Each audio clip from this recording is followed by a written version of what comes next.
Welcome back, ladies and gentlemen. It is the August Origin series for Wild Rift. I am Lee Demon Smith, and joining me is Derry Holt, aka Desert Chew, and I have a fly landing right on top of my camera right now that I'm staring at. It's wonderful. It's wonderful. That is the summer right here, Derry. How you doing? Not too bad, mate. I am fly-free fantastically, so I'm glad that it's you suffering and not me, Lee. That's all I'll say. It just flew past the camera. See the sneaky, what I love is you spent the things. whole pre-show saying, I tell you what, we're going to go live, and there's one that's going to land on me. It's going to do my head in, and it hasn't landed on you. It's on the camera, so it's kind of a halfway house. It'll get on your head throughout this pre-show. I guarantee it. It's going to drive me up the wall. I guarantee. But it's not obviously all about us. And you know, our flies we have. Let's listen from the players because, of course, they've all qualified to be here in August. Let's hear their journey. The qualifiers went pretty well for my team. We won every single match. And I think the last game for the seeding was against the current champions, the Unicorns of Love. And we actually won them. But it doesn't say anything because it's just qualifiers and it was for the seeds. Every team in our region and in Turkey is getting better, like as we speak, you know. So yeah, qualifiers went, I wouldn't say poorly, but I know we could do better. I feel like we lost 2 big games in our qualifiers because unfortunately, like, some people couldn't have been there, but it is what it is. It's a sport. It's going to happen. The only thing we can really do is deal with it and push on. The qualifiers were very hard. They played very well. They bring us in a lot of difficulties, but we managed with our team and we qualified to this final. So we are very happy. The qualifiers went pretty well, I would say. Like, we won every single game without dropping a map. So it proves again that we are actually really good players. Obviously, in the beginning, you are like a bit pressured because you really want to perform well. You want to prove themselves that they got you in the team for a good reason. Like, but after some days, it was like gone basically. Like, they accepted me just as per usual. Like, I was playing for them for 5 years or something. At least it felt like that. The August qualifiers went very smoothly for us. We ended up not dropping a map at all. You know, I keep stressing that it's very hard to remain at the top, and it is very difficult because everybody else is really hungry. Everybody else is practicing more because they want to beat you. And so we do have to make sure that we're maintaining our level and still coming up with new ideas because otherwise they will catch up to us. Every single, favorite of the tournament is in our bracket. Like, when we saw the bracket, we were like, what? We qualified, and that's enough because our plan is anyway to win against any team that we meet in the finals. Like, if you want to be the champion, you still have to win against any team. So what matter, like, where you start, like, it doesn't really matter. I mean, he's not wrong, is he? He's not wrong. You got to beat anyone that is in front of you, and that's how they've gone through the tournament. So, also very confident words from Snitch as well, from No Talent. Yeah. I mean, I think, you know, it's fairness. You know, they've won both monthly finals. They are the final boss, effectively, the team to beat.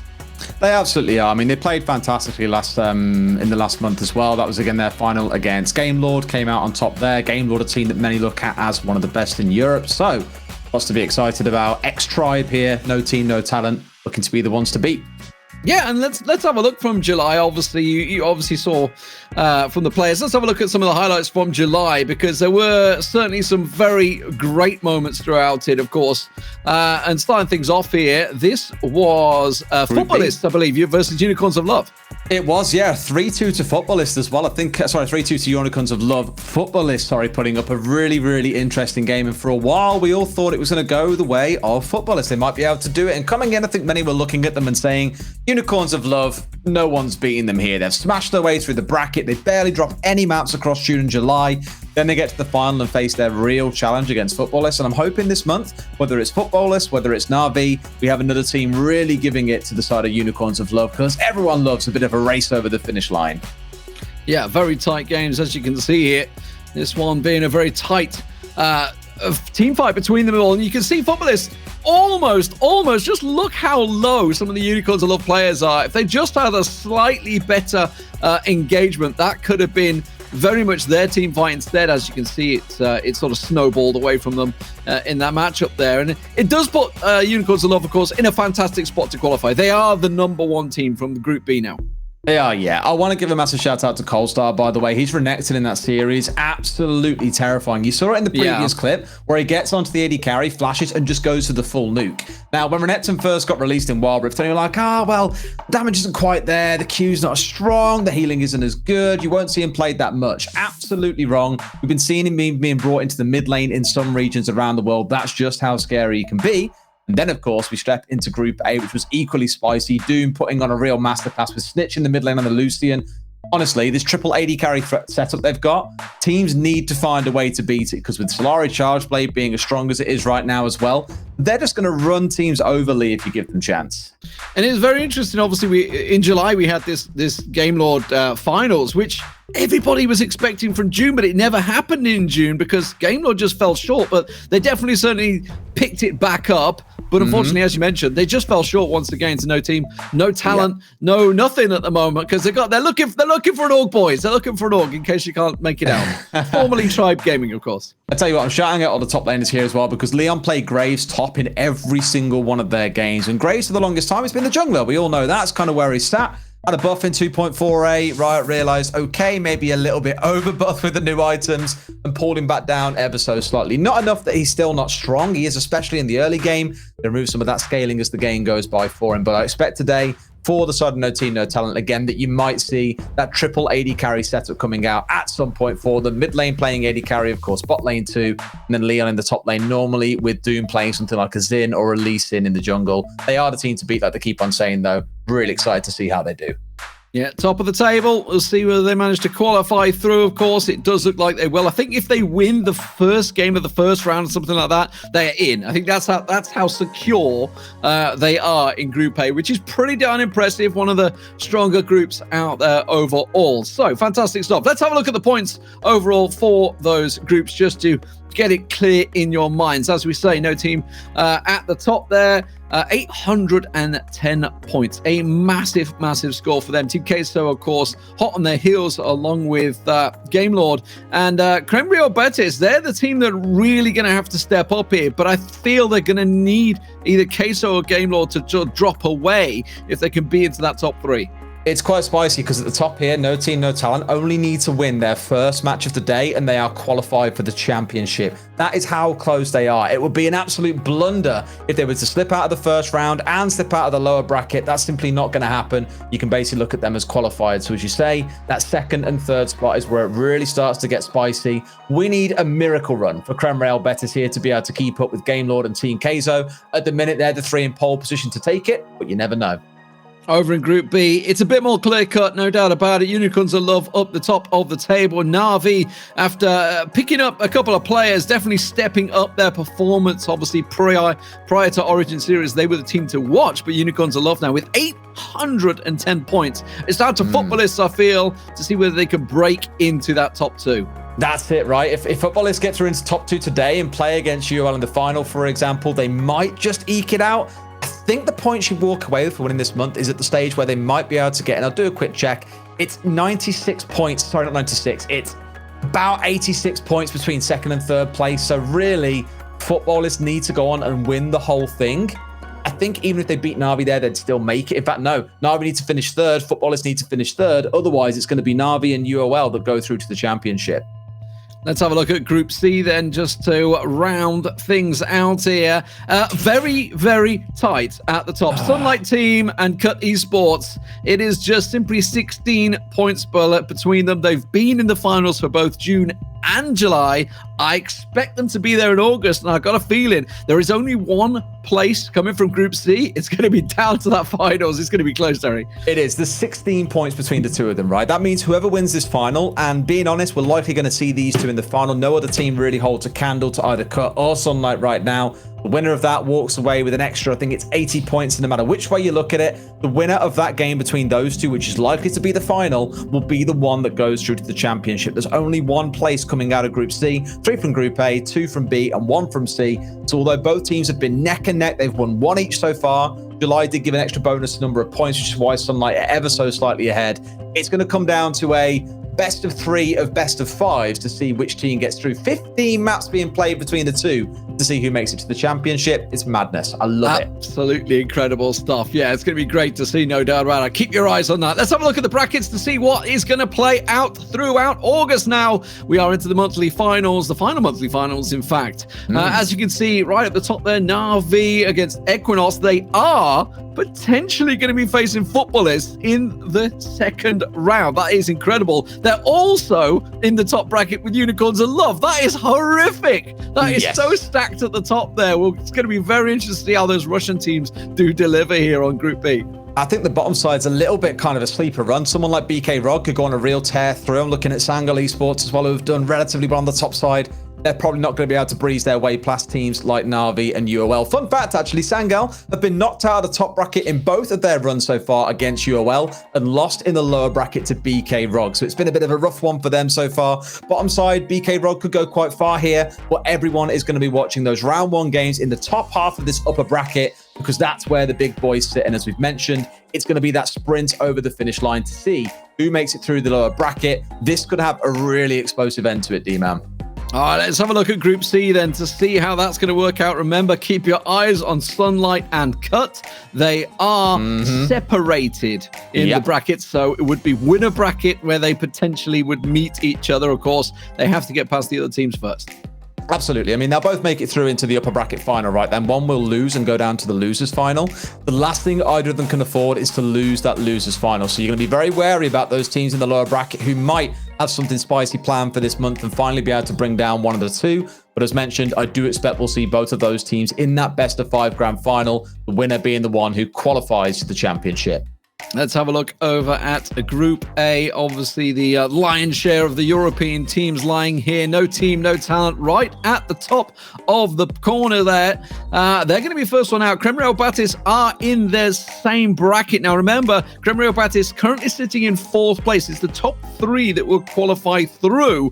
And Kremreal Batis need to have a really strong run here. So it does look like they're going to have to take down what is potentially the top team to get there. Meanwhile, you've obviously got Game Lord in there, as we would expect. Team Queso Spain, because you should point out there is 2 of them in there. So definitely going to be very stacked over in Group A, which obviously we'll be seeing the final games of today.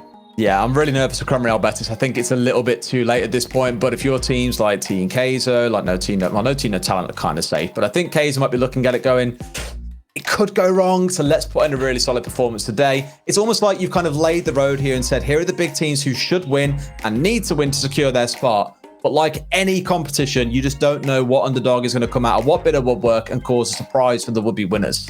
As we said, Game Lord, who are currently sitting in second, they went out very early on in the June finals. So let's have a look at what we got today for you. Kicking things off over in Group B, we're going to look towards Sangal. They are up against SMB, so that's going to be the best of 3 to start things off. That will be the first game here. Then we'll be moving over to, I believe, Group C and rounding things off with Group A at the end of the day. Of course, it all depends how things simply play out within the tournament as well. I'm just saying, right, I'm really disappointed because in all of our rehearsals, you were like, super massive blaze, and here you are going SMB. It's because I was looking at something else. And, I was checking the runner show, make sure I had the right flow going. I was trying to be professional, Derry. Trying to be professional. Speaking of, I'm here to derail you, don't worry. Absolutely. Let's introduce the teams that will be playing today. Hello guys, my name is Omar Amin. I'm the coach for Cut Esports Wild Rift team. Luis Leos Loca competing for Game Lord in this Origin series. My last team was looking for Orc Black. Hello everyone, my name is Don and I'm mid laner for Na'Vi. Hello, my name is Joshua Bennett. My in-game name is Snitch, and I am the mid laner for No Team No Talent. Hello, my name is Snolia. I am a team captain of Rio Gaming. So my name is Simple. Right now I'm representing Roti Top 1. We was previously known as Searching for Org, and then before that we was known as Looking for Org What? Because new Origin series, new name, new us, you feel me? Hello guys, my name is Fike. I'm also known as Shorty. I'm the coach for Unicorns of Love, Wild Rift. Hello, I'm Shakrix. I'm the background laner of 7 free agents. And this time we are 6 free agents. 5 plus SM. Hello, I'm El Susurros. I'm playing support for Wizards. Hi there, I'm Nikit. I'm Baron Laner for Papara Supermassive Blaze. We are very eager and confident for this tournament. I'm pretty confident going into the team and taking the win in this last qualifier. We're no team, no talent, and we're the final boss. If you want to win August, you got to get through us. I hope that the other teams are watching out for us, and yes, let's have this. We are with us. We are going to make magic. Get ready for the 7th Free Agents Miracle. We are ready to fight. I don't mind playing against any team in the qualifiers. We really don't care. We think we are ready. I think we are better than all the other teams. We will show a really good games, and yeah, good luck everyone. Let's do our best and win this match. We are the reigning champions, and maybe some of you guys will think that we are not hungry anymore, that we are relaxed. We are not. We came here for one thing only, to win the 3rd Origin Series, and we're not going home without a win. All right, ladies and gentlemen, it's time to get the first game underway. It is going to be over in Group B. Let's check out the teams to start things off here. It is, of course, going to be TD, No PC, Lemiom, Cool FX, and Kesko, and for Supermassive Blaze is Lonely Kid, Bambi, Nacres, and look at that. They cut away before I even got to read the boy's name out. I'm gonna get it. I'm gonna get it. It is Tulkas and Guys. Yeah, Tulkas and Guys. There we go. I don't think I mentioned Ruvler in there either somewhere, but we'll see how that works out. Let's get the pick and bans ready to go, because I think pretty much we are flying through this one, Derry. We're going to get to see exactly who is going to come out. It looks like Supermassive Blaze are going to be starting things out over on the blue side and Sangal on the red. So realistically, we've seen a lot more games from Sangal so far throughout the last 2 months. Supermassive Blaze have only made it through one of their games, so it's been a rough ride. They didn't qualify back in June. Back in July, you saw things like the Gragas, the Wukong, the Ari, and the Zyra Khan bot lane in both of the games they played. I'm kind of expecting they'll settle on that for comfort, but Sangal, they've got a much more flexible pool, but I think Renekton is going to be one of their big focuses, and I think that's a really good respect ban coming out of Sangal. The Yasuo coming out, that was played by their mid laner in one of their previous 2 games that they played in the July qualifier.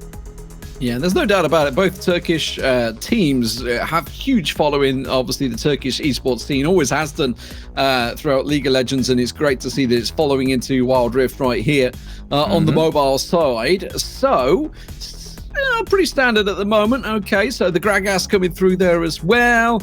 And, oh no, the Pantheon. It actually has been a big favorite from Group B. The Pantheon's constantly been picked, so we'll see whether that jungles or not, or whether it's the top lane. Yeah, definitely going to find it in the jungle, I think, here. It's so oppressive in the jungle when you can just ult seemingly anywhere on the map. You'll have the Fiora playing off. In fact, no, maybe it's going to be a mid lane in that case. That's then. With the Camille, yeah, I wasn't sure. Camille in the jungle, Fiora top lane. That is interesting in itself. On the other side, that Varus and center bot lane. Oh my god, it's horrific when once Varus gets his ult online, so watch out for that.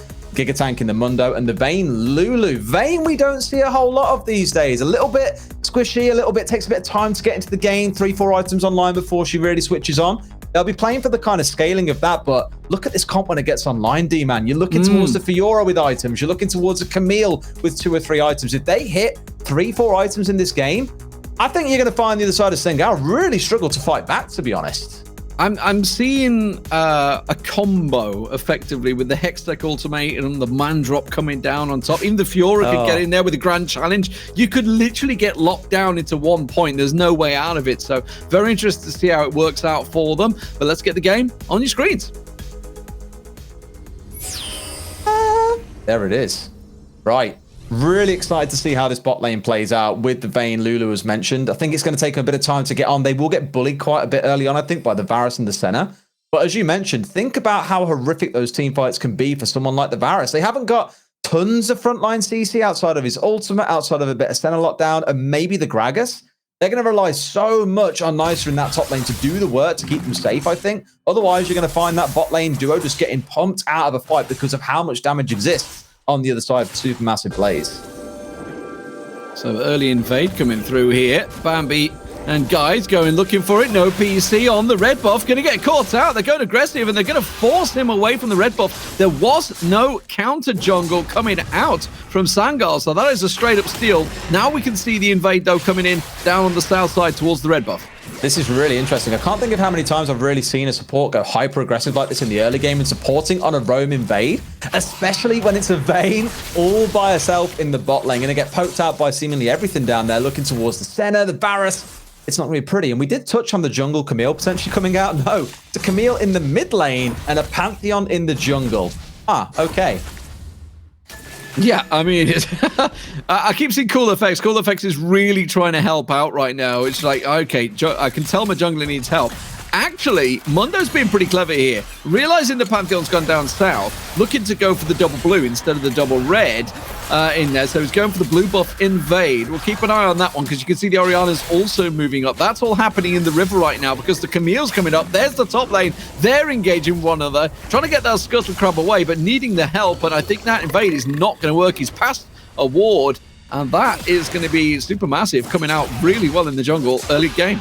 Yeah, just trading on those crabs early on as well. I think it was good for the side of Sengal to at least stock up there and go for 3-man onto the crabs, stop the contest coming in from mid lane and from top. So good stuff. But that just opens up Bambi to focus on the bot side entirely, which is exactly what he'll do here. Get his full clear down on the bottom side of the map.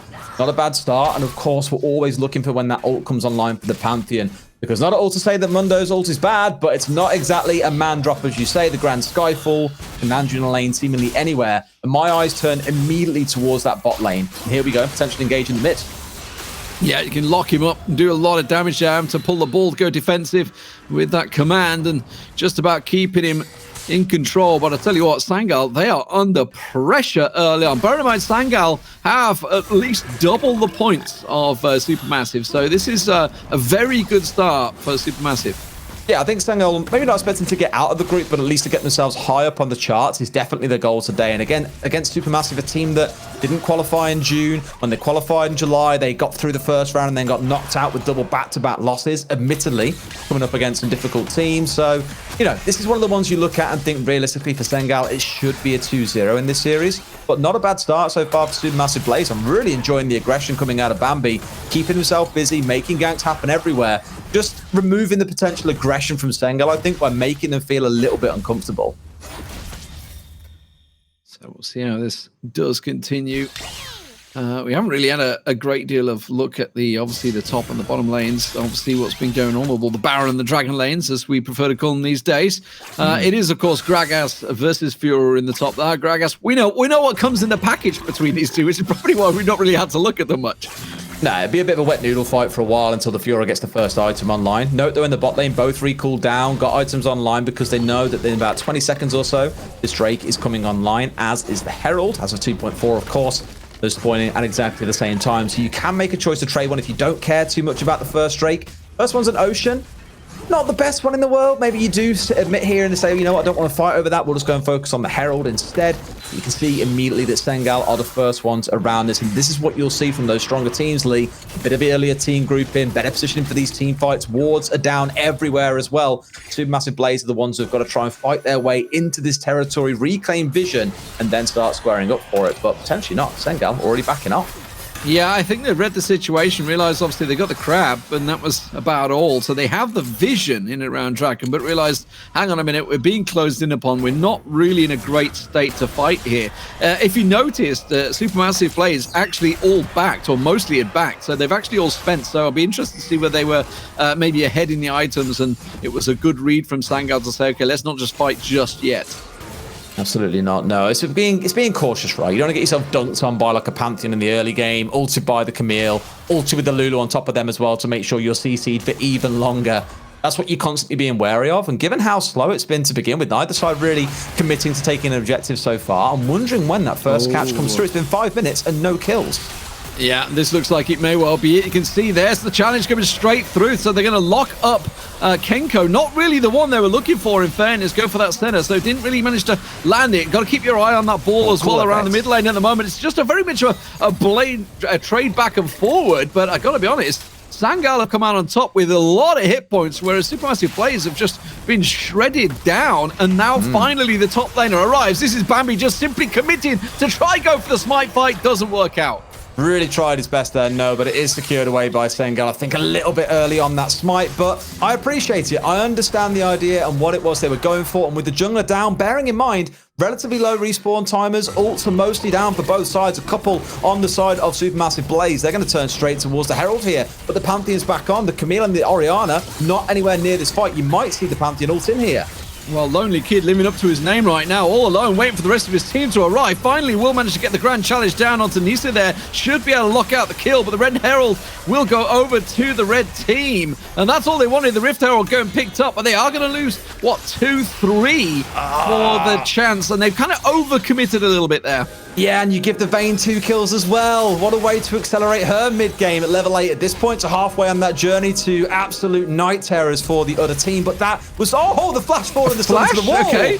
I mean, he's managed to get the flash stun. It worked out. They've got to trade the damage, though, at the moment. The Vayne does, in the end, get away, but the Mundo goes down. It was a 1-for-1 trade. But did Tulkas pick up the kill again? I'm not sure as well. We'll see when the scoreboard comes back up. But I want to touch again on that fight around the Herald. Wow. The ult in, the separation. Poor Nisa, by the way. Missing every ability possible. The charge misses. The ult misses. Poor Varus, as we mentioned on, by the way. Stunned up by the Vayne. Stunned up by the Pantheon. Watch him here. It just has nothing to do with the Varus. Steps back to this wall. Ult into the wall. Sorry, Eat into the wall by the Vayne. Stunned by the Pantheon. Ult comes through in a second, I think, onto the Vayne to make sure he stays alive. Nisa misses the ult. Everything falls apart. And the thing is, with no Orianna there, with the Varus completely CC'd up and a pretty, I suppose at this point, low gold center, there is just no damage coming out of those tanks on the side of Sengal. Really well played by Supermassive. I mean, that is the difference, effectively, when you trade for the Mundo, because obviously you don't have great crowd control. Sure, you have a slow in there, but other than the explosive cask and obviously the ball, the shockwave, you know, there's not a lot to protect him. Obviously, the center can only do so much to try and keep them away. So, as you say, you know, when you get pinned by the other Vayne against the wall, you're pretty screwed. Yeah, it was honestly just a really, really well-placed play, I think. It was a bit risky at first with the Fiora going in, but did bait out a number of cooldowns, and we mentioned the lack of ultimates for Sengal. It's a very, very smart fight coming out of Supermassive. Now we'll see what the focus is. You've got the Pantheon moving on towards the bottom side, I think. More running away from those in the mid lane. A big engage coming in, and again, it's the Varus being caught out. And he got pinned beautifully once again there. They turn it back around. It's going to be 2. Can they make it 3, or will they just simply get the tower here? This is going to be Supermassive, really turning things on. You know, Sangala were happy just to retreat back to simple lane plays and got completely caught napping. And they get the first tower as well. Again, mega play for Supermassive. Unfortunately for the Varus, no flash online. Understandable, you can't really get away, but you should be respecting that. Orianna, Varus, 2 of the worst champions that you can have without flash up, for example, for getting yourself isolated, especially when there's something like a Camille on side, the Pantheon on side. It is such a kill lane in the mid lane, yet right now, they are feasting on cool effects on that Varus. Yeah, and unfortunately, they're feeding the Vayne, and you can see 304, 7,000 gold compared to 5,900 on that's just not good. And there you go, just items pinging into place, looking great right now, and that's going to cause a real problem in the next team fight.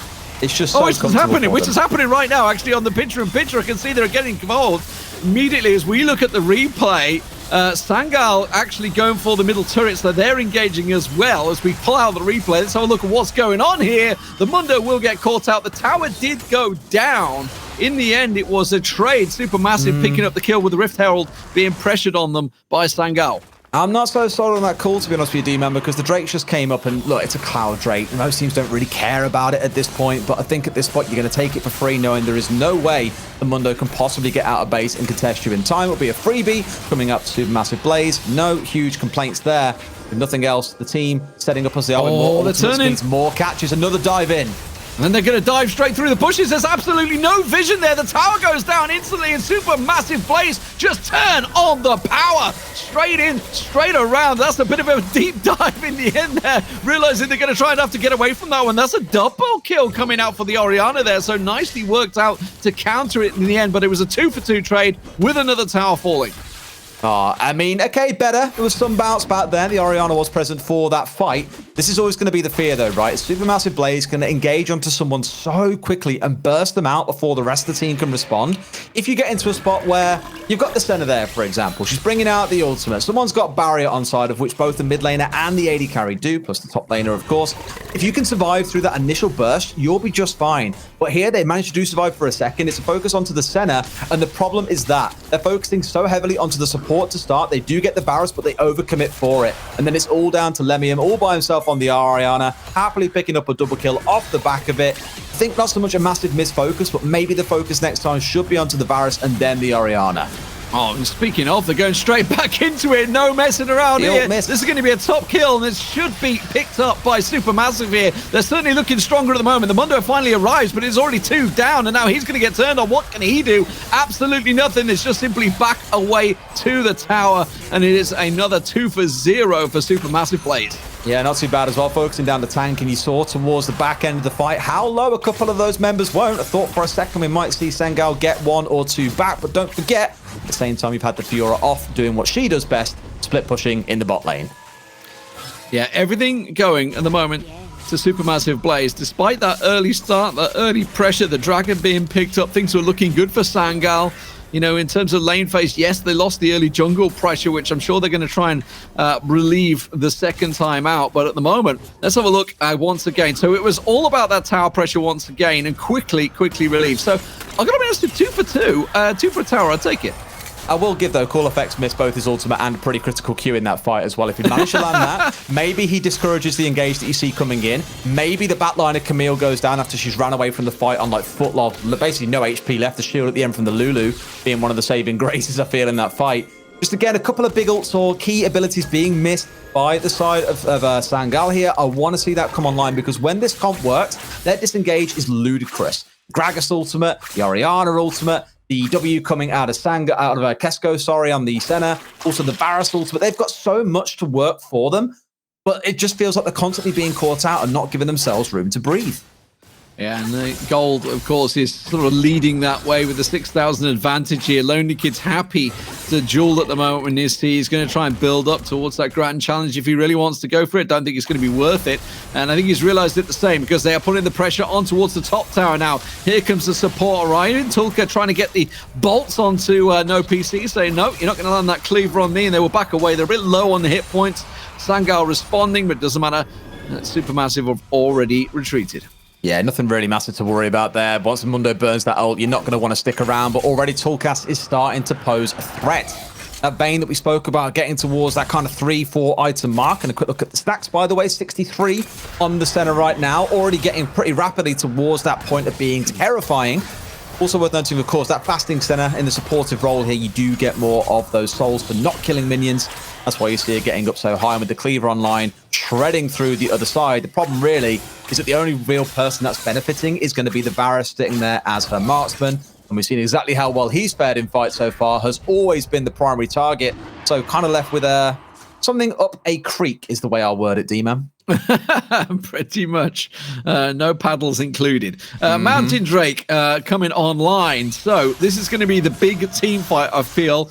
And obviously Supermassive, yes, they have the gold advantage, but Sangar trying to get the position and the vision early on, and they've already started it. Supermassive are way out of position here. They're going to have to try and dive for it. Now they go with the aggression. I was going to try and pass you, but it doesn't matter because it's happening so quickly. They've got the pin onto Nisa. Nisa can do nothing about that one. Caught out, the top laner absolutely devastated, and Supermassive just showing the power that gold has given them.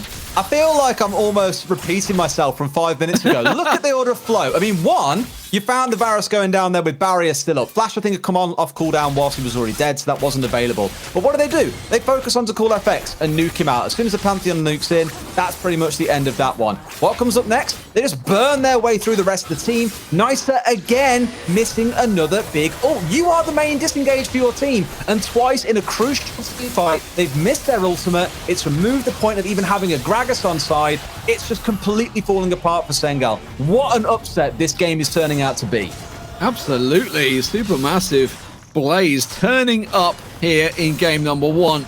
Now, with the Baron online, they've got the 10k gold advantage. Now it's time to turn the game in their favor and finish it off. Let's have a look at the replay, because I didn't get a chance to set you up here. So you get a chance to look. It's totally fine. Just watch Call Effects again here. Getting caught out, you can see him grounded up by the Camille, stunned on by the Pantheon. Oh, look, he's dead in basically 2 abilities. Unlucky, I guess. Great counterplay. Ult misses from the Gragas. The healing comes off the back of the Fiora that we've seen in a couple of fights as well. Just everything combos up so well. And now that the Vayne is online, that Mundo is like a piece of paper in the front line. It doesn't matter. They're just running past him, burning through the carries, because again, that ult and the CC being provided by the Gragas simply does not exist. Absolutely. Very, very quick set. I was expecting like okay, they've started the dragon, they're going to step away a little bit. No, they just went in. They just went straight in there. Wow, no PC can't mess with Nacris anymore. That is a big problem. Yes, the Baron is on there, of course, but you can see the damage he put down there. The Varus finally will get around and try and help out, but at the moment, this is looking disastrous for Sangal.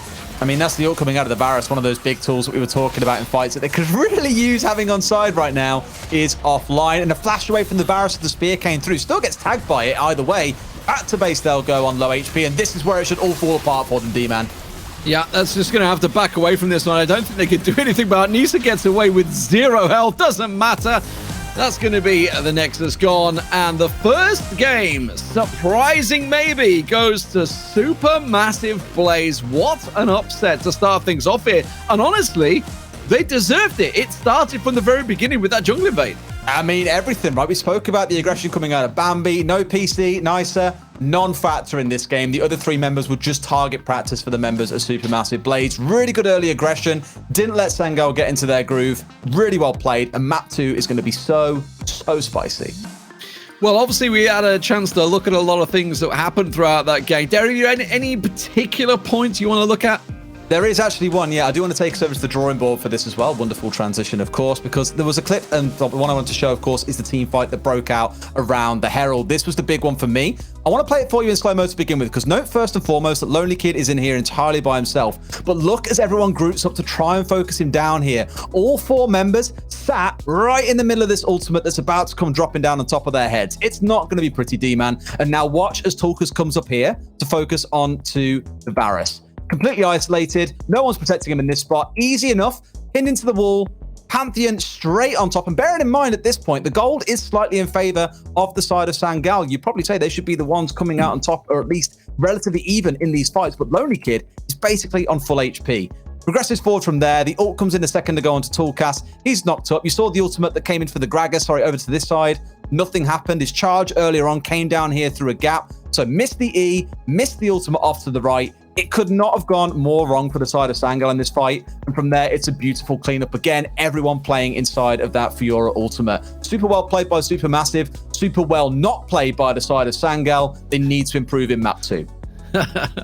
Absolutely fantastic stuff. Well, I mean, that was simply a case of a poor AD carry. It was just focus. I hate playing AD carry, that's why. Let's get straight over to game 2, though, because it looked like it's about ready to go.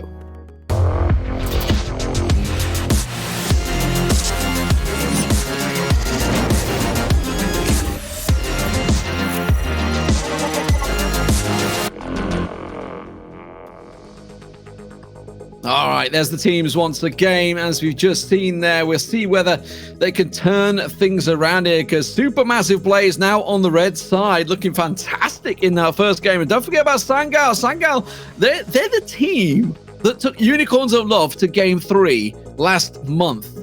Seems to be a very different team that has turned up this time around there, Derek. Just a little bit so far. I mean, look, everyone can get, I'm not going to say cheesed, but you can be upset quite early in the mid game and it snowballs away from there. You saw the Camille, you saw the Pantheon, you saw the damage it was doing.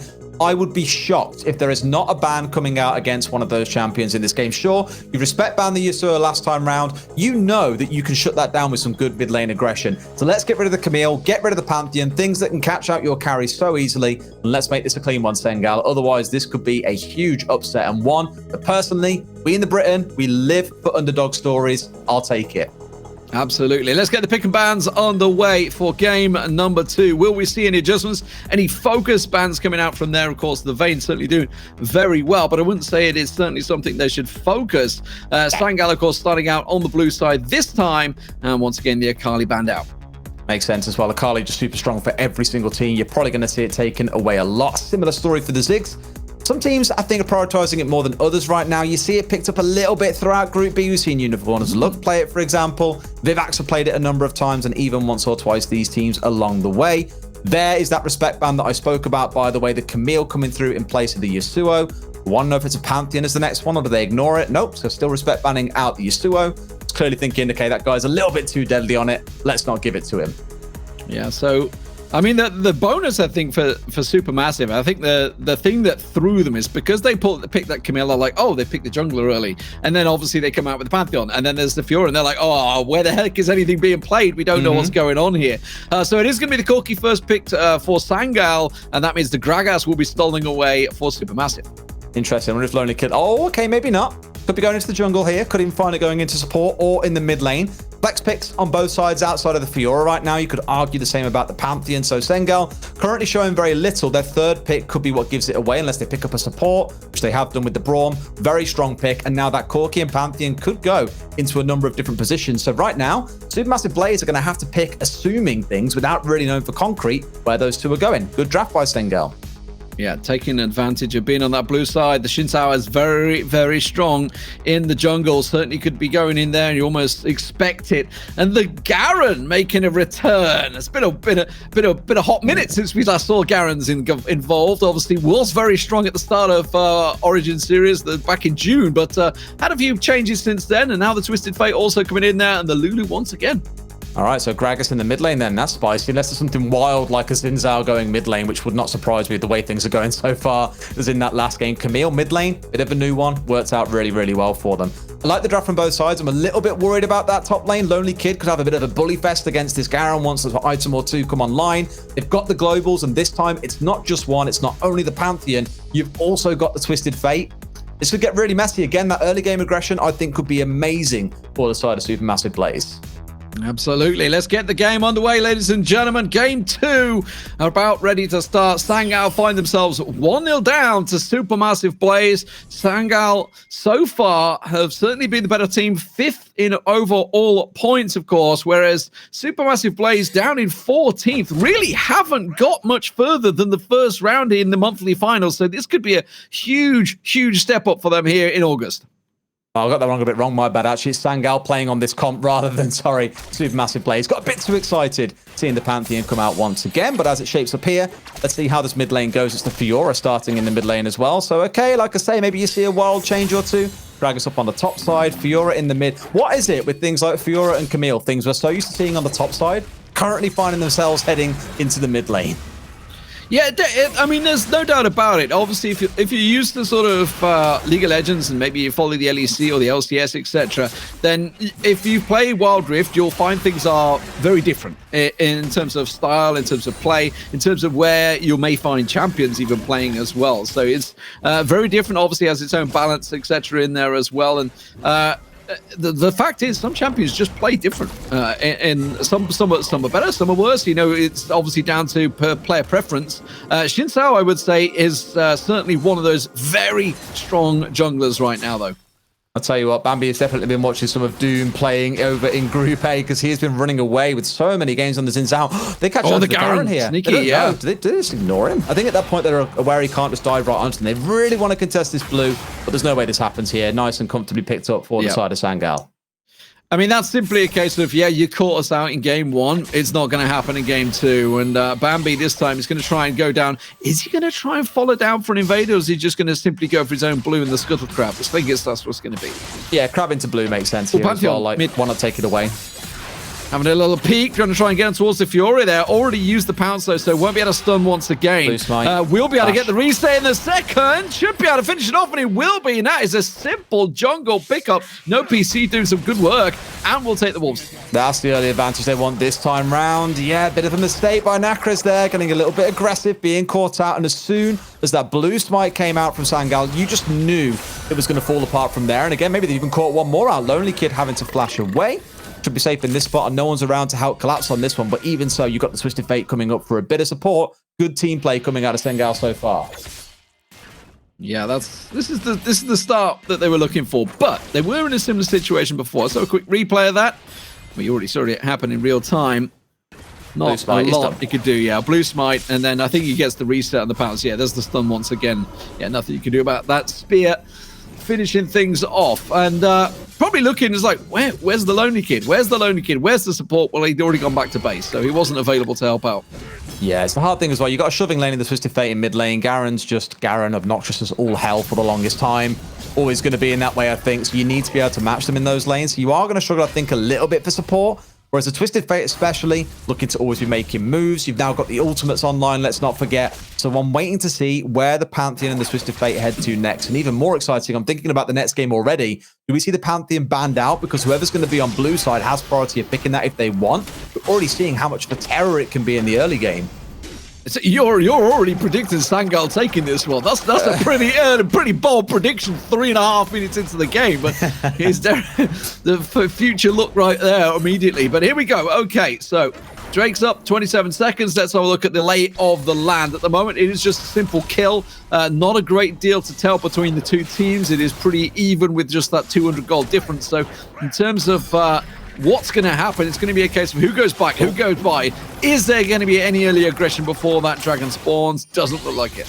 I mean, Sangal, they've got to go back here because Cool FX has got no mana. He can't be here for the start of this Drake, so no doubt they want to slow things down a little bit, buy up a couple of items. You've got the Rod of Ages coming out for the Twisted Fate.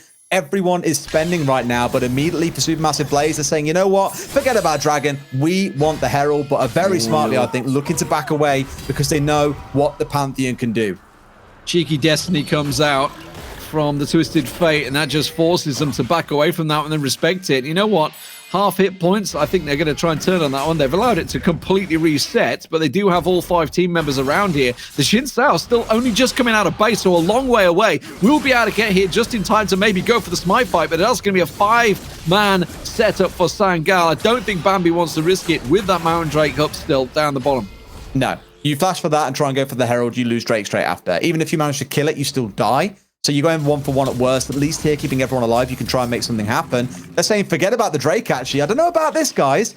I think they wanted to try and catch on to Nicer here, maybe force down top tower. But look how much they're giving away. They're not even willing to fight it right now. They are way out of this game right now. They don't seem to be on the same page as Sangal. So, I mean, that was a simple read. It's like, okay, well, the Drake is up. The Rift Herald's there. It's the Mountain Drake as well, so you really want to contest that one. But just simply given across to Sangal, and that gives them 1,000 gold advantage now, and they're looking strong early game.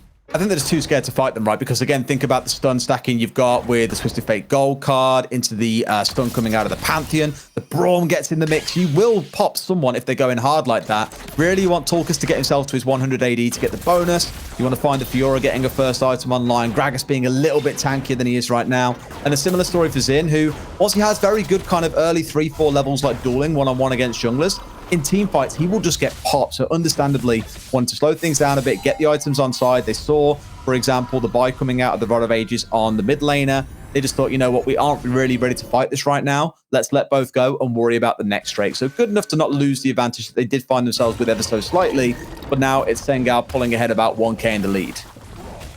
I would say a much more normal game for once. Finally, a slowdown. I mean, look, we've only had 1 kill in 6 minutes. This is pretty much just a normal game we would expect. Obviously, we've seen some of these games that have been absolutely wild with kills left and right and just non-stop. The lane phase almost disappears. But it does seem that everybody's respecting that lane phase. And I think that's down to, as you say, Supermassive. They want to just extend that lane phase effectively to get that farm going.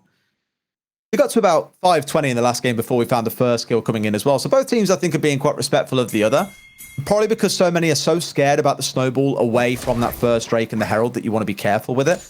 Looking to maybe collapse onto the Fiora here, who is alone. 4 members stacking up, but equally, Supermassive Blaze have got 3 coming in for assistance. They're never too far away, always ready to jump in and help out if they need to. And I think at this point, Sangal read into that too and just say, look, we stay here. They are going to stack up on us, and it is going to be a fight we do not want to take.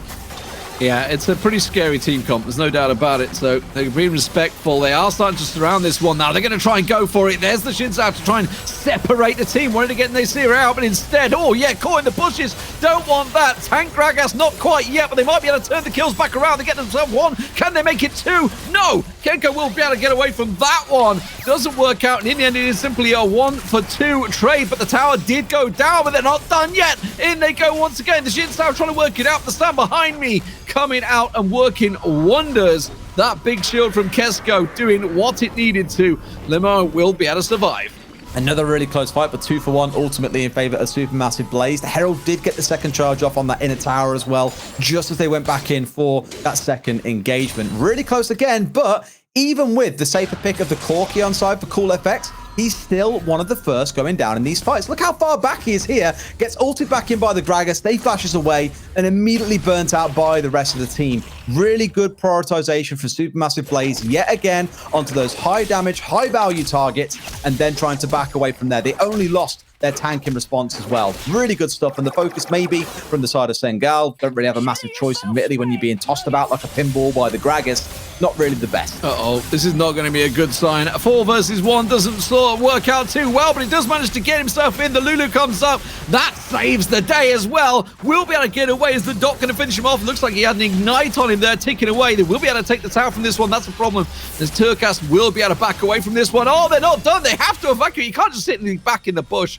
And they will, in the end, get away. A tower for 0. Yeah, they were so invested in that tower that we need this. We're fighting for it. We're staying. We're committing. I'm always nervous when you dive onto a Fiora because the outplay potential is real on that champion, but doesn't manage to walk away with anything magical. The support coming in, though, and again, from the right time from the Lulu. Keeps him alive. It's still a 2.5k-ish gold lead here coming out for the side of Sengal, though. So far, the wild growth from Guys being the hero of the day, it seems. Saving not only the team fight, but obviously saving the day there on poor old Tulkas. Nacris, sorry, it was. Oh, the timing, but now we're by the way. setting up Inferno Drake. Okay, let's see. This is going to be a full team fight. Let's set this one up, Derry. Yeah, I mean, Corki package online again as well at the perfect time, so picked up at the opportune moment. And that's why, again, you'll see a bit more conservation coming out of the side of Supermassive. They don't want to get themselves invested, but here we go, Sengal. Oh, separated and completely caught out there. Couldn't get the wild growth down quick enough, unfortunately. And you can see the Lonely Kid already picked off. Nerkus also going to be focused, though. Nasser's going to start turning very well. Oh, my word. Look at this. Can they get the damage down? The stuns come through, but Bambi is still popping off. He's still alive and manages to get in there. And that gives Tulkas the double kill. Oh, my word, indeed. A 3 for 2 in the end, but it does look like the Drake is almost certainly going to go to Supermassive. No, they don't want to risk it. These team fights again, the focus from Sengal is questionable, and maybe they find more Tulkas going forward, but I think that Winter's Bite is going to be enough to keep the two alive and walking away here. Oh, the flash forward. That was a little bit cheeky. Didn't get anything from it. But again, the focus. They burnt through the Ragas first, and then you've got the Zinstan in there, ult on, Lulu ult on. The back line, they're just plugging away. The Kaiser sat there firing away pretty much free fire. The Fiora dancing around a little bit as well. And by then, Sengal had invested everything. They burnt through the front line, had no cooldowns left, nothing left to do any fighting with. And that's when you see it come back the other way. Watch. Lonely Kid goes down, and then the Zin comes in on the front line, gets ulted up, ult on himself as well, and he just stands in the front line. Look at this. Look at the damage onto the back 3, D-Man. No one goes down. Even the Zin is barely burning because of the ultimate. And by then, it's like, oh no, we've run out of cooldowns. We've got no more damage. And sure enough, Supermassive Blaze, turn it back around. You should not be losing a fight like that if you're that far ahead, Sengal, but that is just a real typical, I see hero, I try and kill hero, oh god, it's the wrong hero. Now we're going to find ourselves getting burnt out. And Tulkas was completely safe throughout that. The carry just sitting at the back, completely plugging away, keeping that damage down. Looks like it was a 5v5 engaged, certainly looking at one another. They want to get that tower down, but I don't feel this is going to be a great engage for Sengal. Not when Supermassive are all sat there with a tower. Stand behind me comes down. They're trying to work it out here. The Shin Style is going to be the engage that they're looking for. They want to pounce in there, get that wild growth, knock everyone up, but this time it doesn't look like it's going to happen. Sengal really trying to force it, though. I mean, this is the thing, right? They've just forced out the Zin ult, the very thing that, you know, ruined them in the last fight because they couldn't get the damage down onto Bambi. Now that's been burnt out early, very preemptively by Bambi. A big mistake. They want to do this again. Right call to try and kill it. Here we go. Wild Growth will save the day, but it's going to be Sengal that try and engage, but again, it's under the tower. They have to be so cautious of this. They've lost themselves their AD carry. They have to back out. It baffles me that, again, he's got... Well, Flash is about to come back up, I think. He had Barrier on side. You had the support of your team around you. And still, Cool FX is the first one going down. It just keeps on happening, D-Man. And I'm not sure if it's a... I guess I'm kind of sure. It is... Oh, again, the top save by Bambi. I mean, Tulkas is low. They won't want to dive for that too much. But again, even in the spots where it's really good focus coming out of Supermassive Blaze, you can't pin it all on Cool FX. You think after 2 maps of being dived onto constantly, you'd learn to back away and play things at least a little more carefully. Well, it does seem that the long, drawn-out fight will get the tower. Okay, let's have a look. It's just one of those ones again where all the ults kind of pile up. Yeah, this is the thing, right? And he's just constantly finding himself caught out. I will give Lonely Kid's ultimate a lot better than what we saw out of Nysa in the previous game. In this one, I think a little bit of an overinvestment by Bambi, not respecting the fact that you will get instantly stunned and blown up by the Pantheon, along with the damage coming out of the Twisted Fate. It's a little bit overzealous there in his attempt.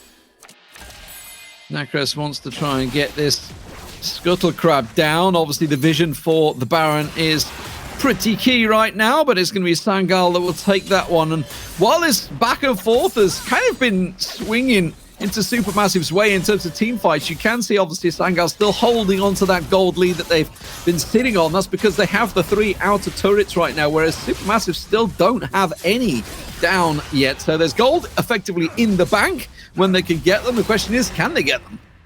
That's always the big question, right? You're looking towards the objectives again. It's a big one. I mean, yes, the Baron being on side, you wonder, can that be the next big focus for either of these sides?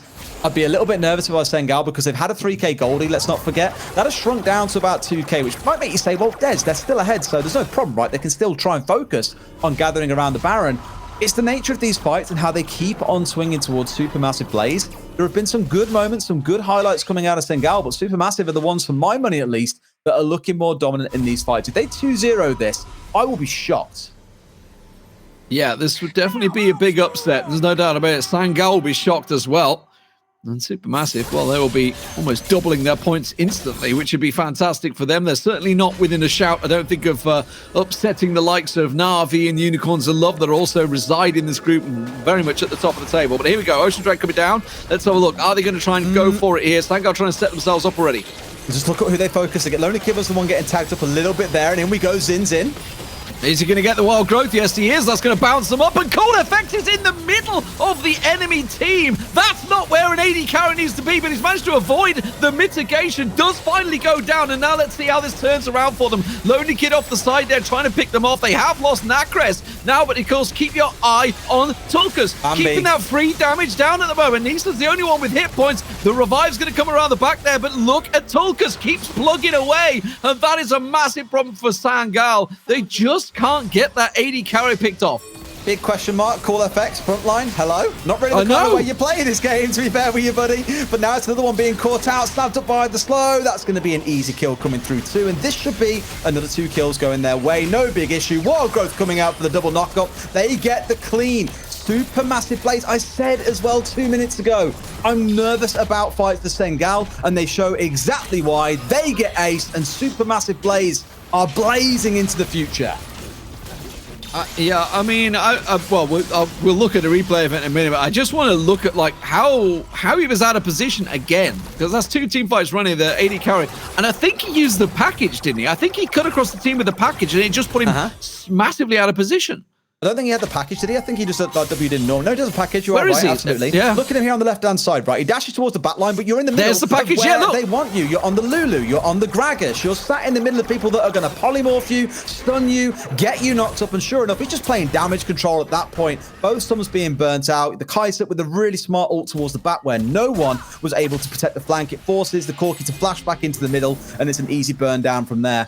It does devolve into a bit of chaos, but Bambi here is in the background on half HP, whilst everyone around him is on like 10%. It's the easiest burn through in the world, and the wild growth that you see come out in a minute. Really smart. I'm not too sure what it is the side of Sangal are looking for here. Maybe a smite steal, for example, but it just goes catastrophically wrong, and surely Baron should be on the card for the side of Supermassive Blaze. However, they are benefiting the most when Sangal are coming in with those really poor engages, so why not let them do it yet again?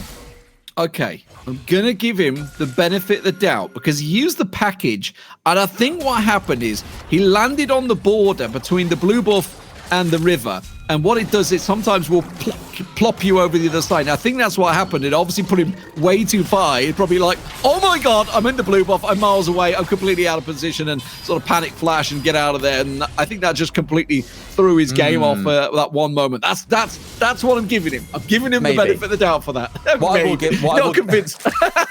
just making sure I'm so focused on what was going on as well, because both ults have been burnt on the top side now. Supermassive. They haven't got the big tank ults they want. The amazing casks that have come out of Lonely Kid so far, not available for another 15 seconds or so. When that's back online, though, I feel that you're already at a point where on the attacking side, you're like, well, great, now we're a bit screwed. However, it's more the ultimate on Bambi that's down. Don't forget, he has been the big tank in these team fights so far. Gets that ult in, disperses the whole team. They get tossed around like a pinball by the Gragas. It all works wonderfully in their favor. When those two are online, that is their strong point. And here we go. Oh, Bambi forced to get away, and that's the wild growth used as well. Did they see that? That's the question. Has got himself that Guardian Angel in there as well to keep him safe, but that's a real problem. Meanwhile, in the base, Fiora is continuing on the tower.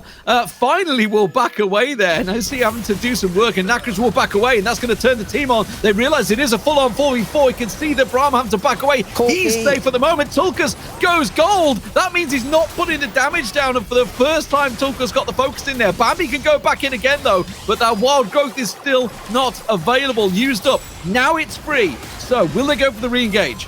I mean, at this point, they've already killed one. It looks far worse than it actually is. In goes the Garen.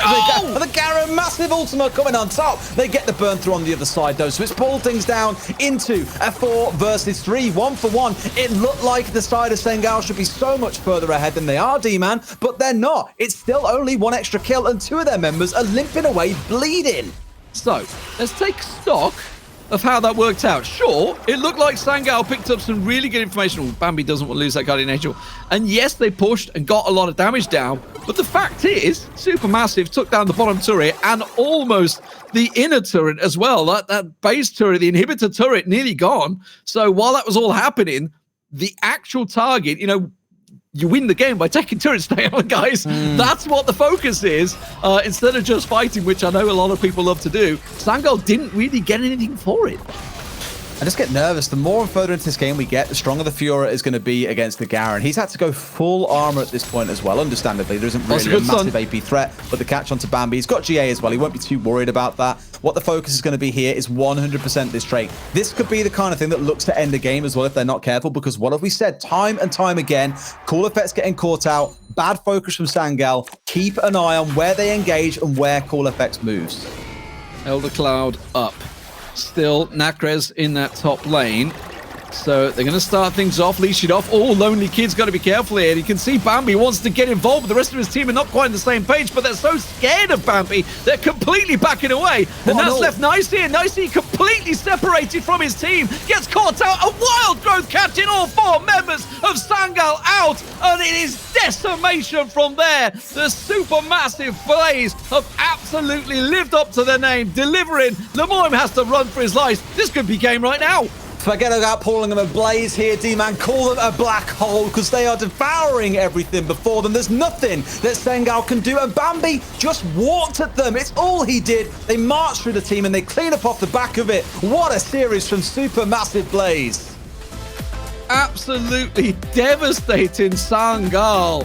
Supermassive Blaze, their best performance so far in the Wild Rift Origin Series. They have yet to pass this stage in the Wild Rift Origin Series. And a brilliant performance against Sangal, a clean 2-0 sweep. Really, really impressive. Again, given Sangal with a team that got knocked down to the lower bracket in both of the previous qualifiers or previous tournaments, coming up against UOL, they're knocked out by BK Rog.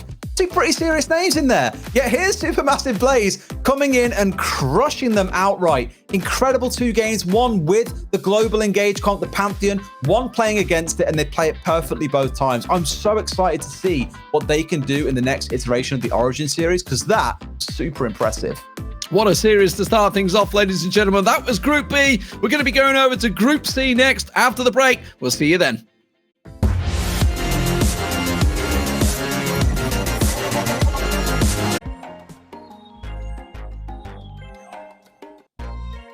And hello, this is us. We'll be your casters for the second series. I'm Yuko. Alongside me is Riku. So starting the day off with a 2-0, but now we will be having Cut Esports versus GK. Riku, expectations for this series? I mean, it's Group C. We've seen a lot of exciting stuff when we talk about Group C. I mean, Cut and versus Sunlight. And, GK has been climbing their way here and there, coming within top 4 since June and July. So perhaps this could be a very close game. A lot of familiar team names and even players. But of course, it's a new month. It is now August. So let's see what is gonna happen or what things will they have in store for us. So I'm actually looking forward to seeing more of maybe these Pantheon pickups, more power plays from the junglers.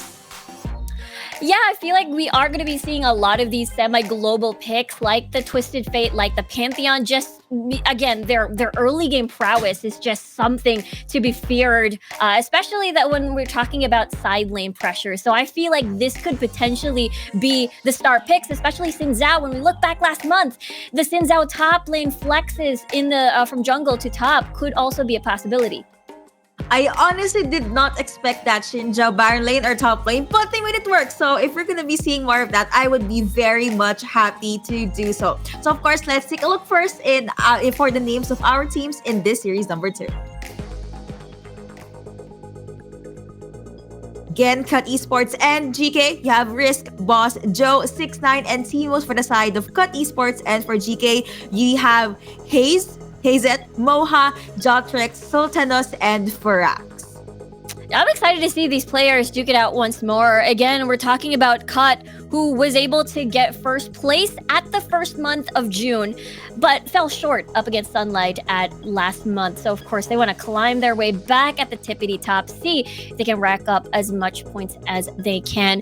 And, of course, we talked about GK. They were, I believe, 3rd place last month. And for June, they did fall to 4th place. So this is, with a new patch in consideration, I think this is going to be an exciting series.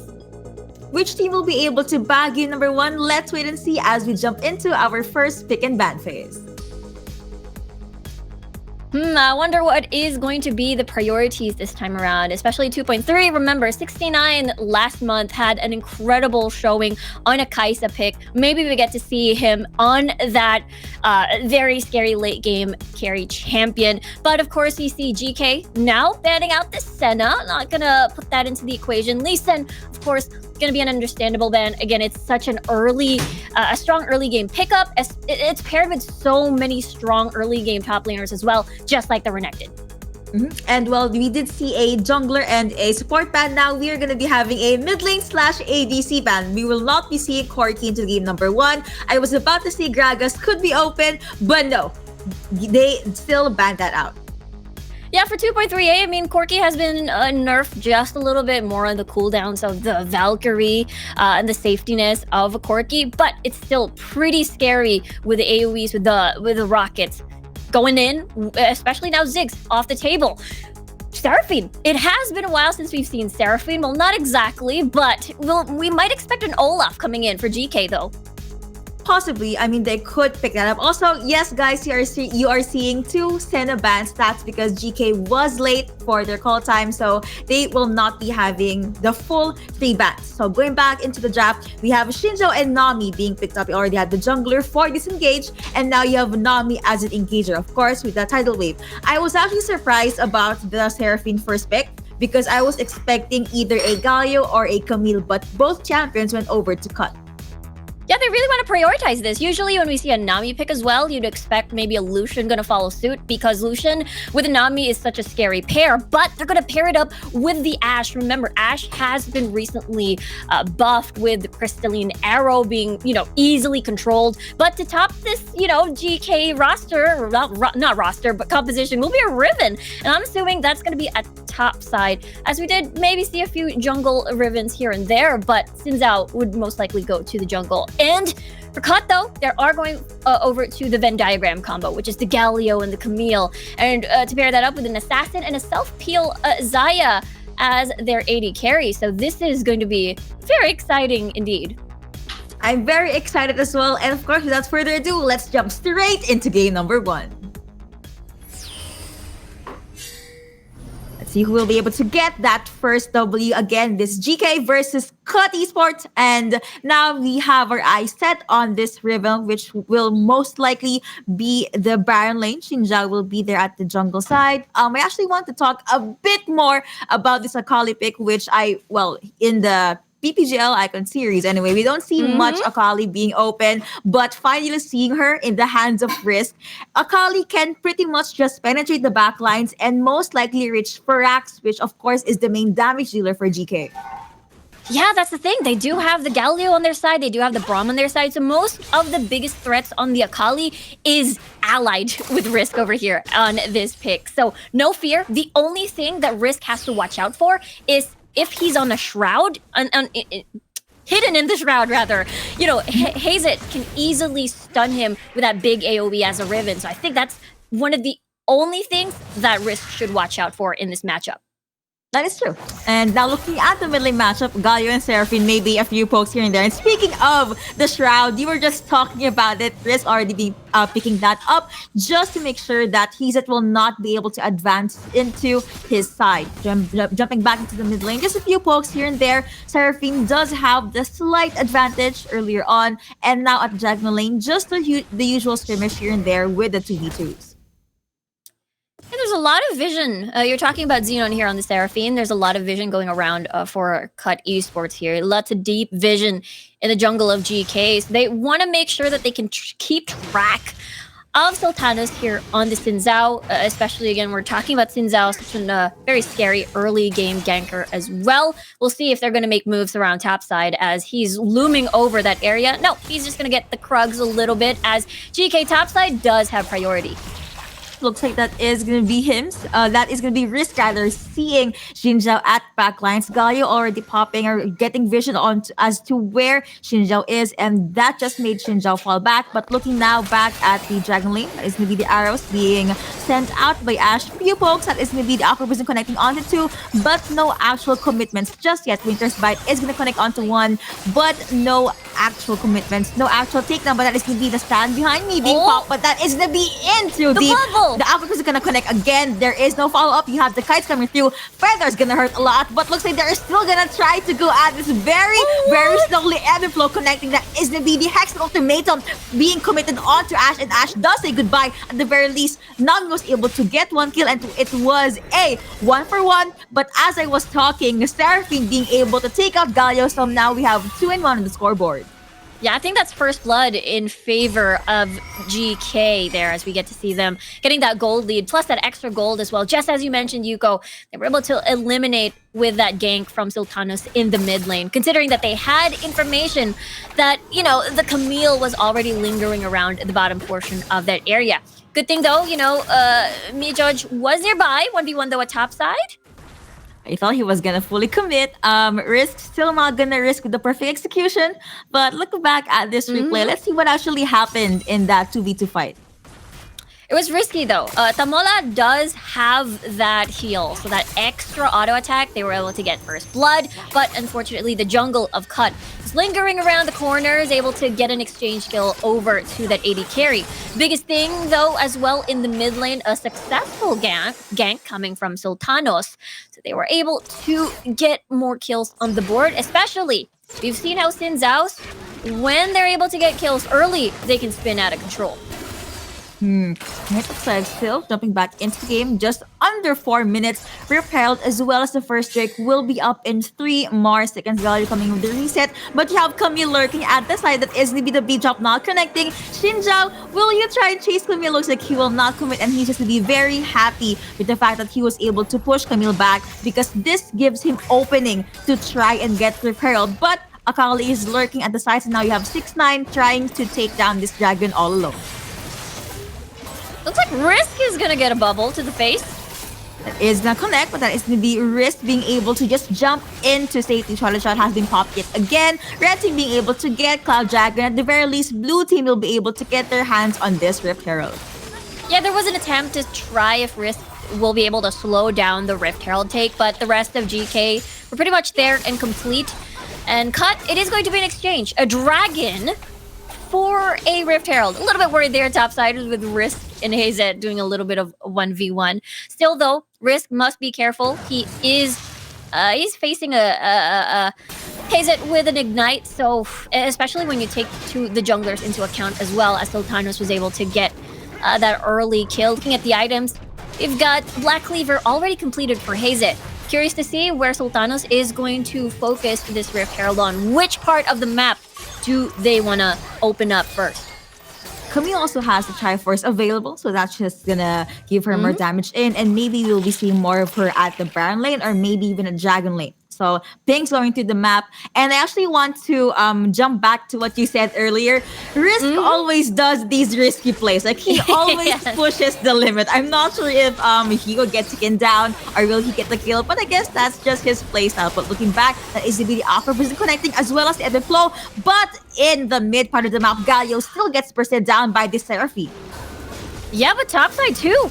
They were able to get to a dive onto Hazet there. A 1v2 situation. Risk is able to live, not even needing a flash over there. So that is a win for Cut if they're able to get First Blood Tower. But of course, they are up against a Rift Herald Unleashed in the mid lane.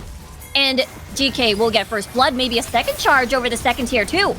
Let's see, that is with the taunt connecting. You have Pete Top one connecting as well. Now you have the Aqua Prison connecting onto the tidal wave. That is going to be a quick knock-up and slow for Galio, but they are not going to be able to get the kill. Now there is a forced jump out, flash out for Nami. At the very least, they were able to get the second outer tier. Glacier being popped in there. Knock-up after knock-up. CC's after CC, but here comes Camille with the hook shot, but she does get stunned. Now you have Nami being bursted down by this Saya. Now you have the blue team being forced to jump back. Now we have 3-4 on the scoreboard.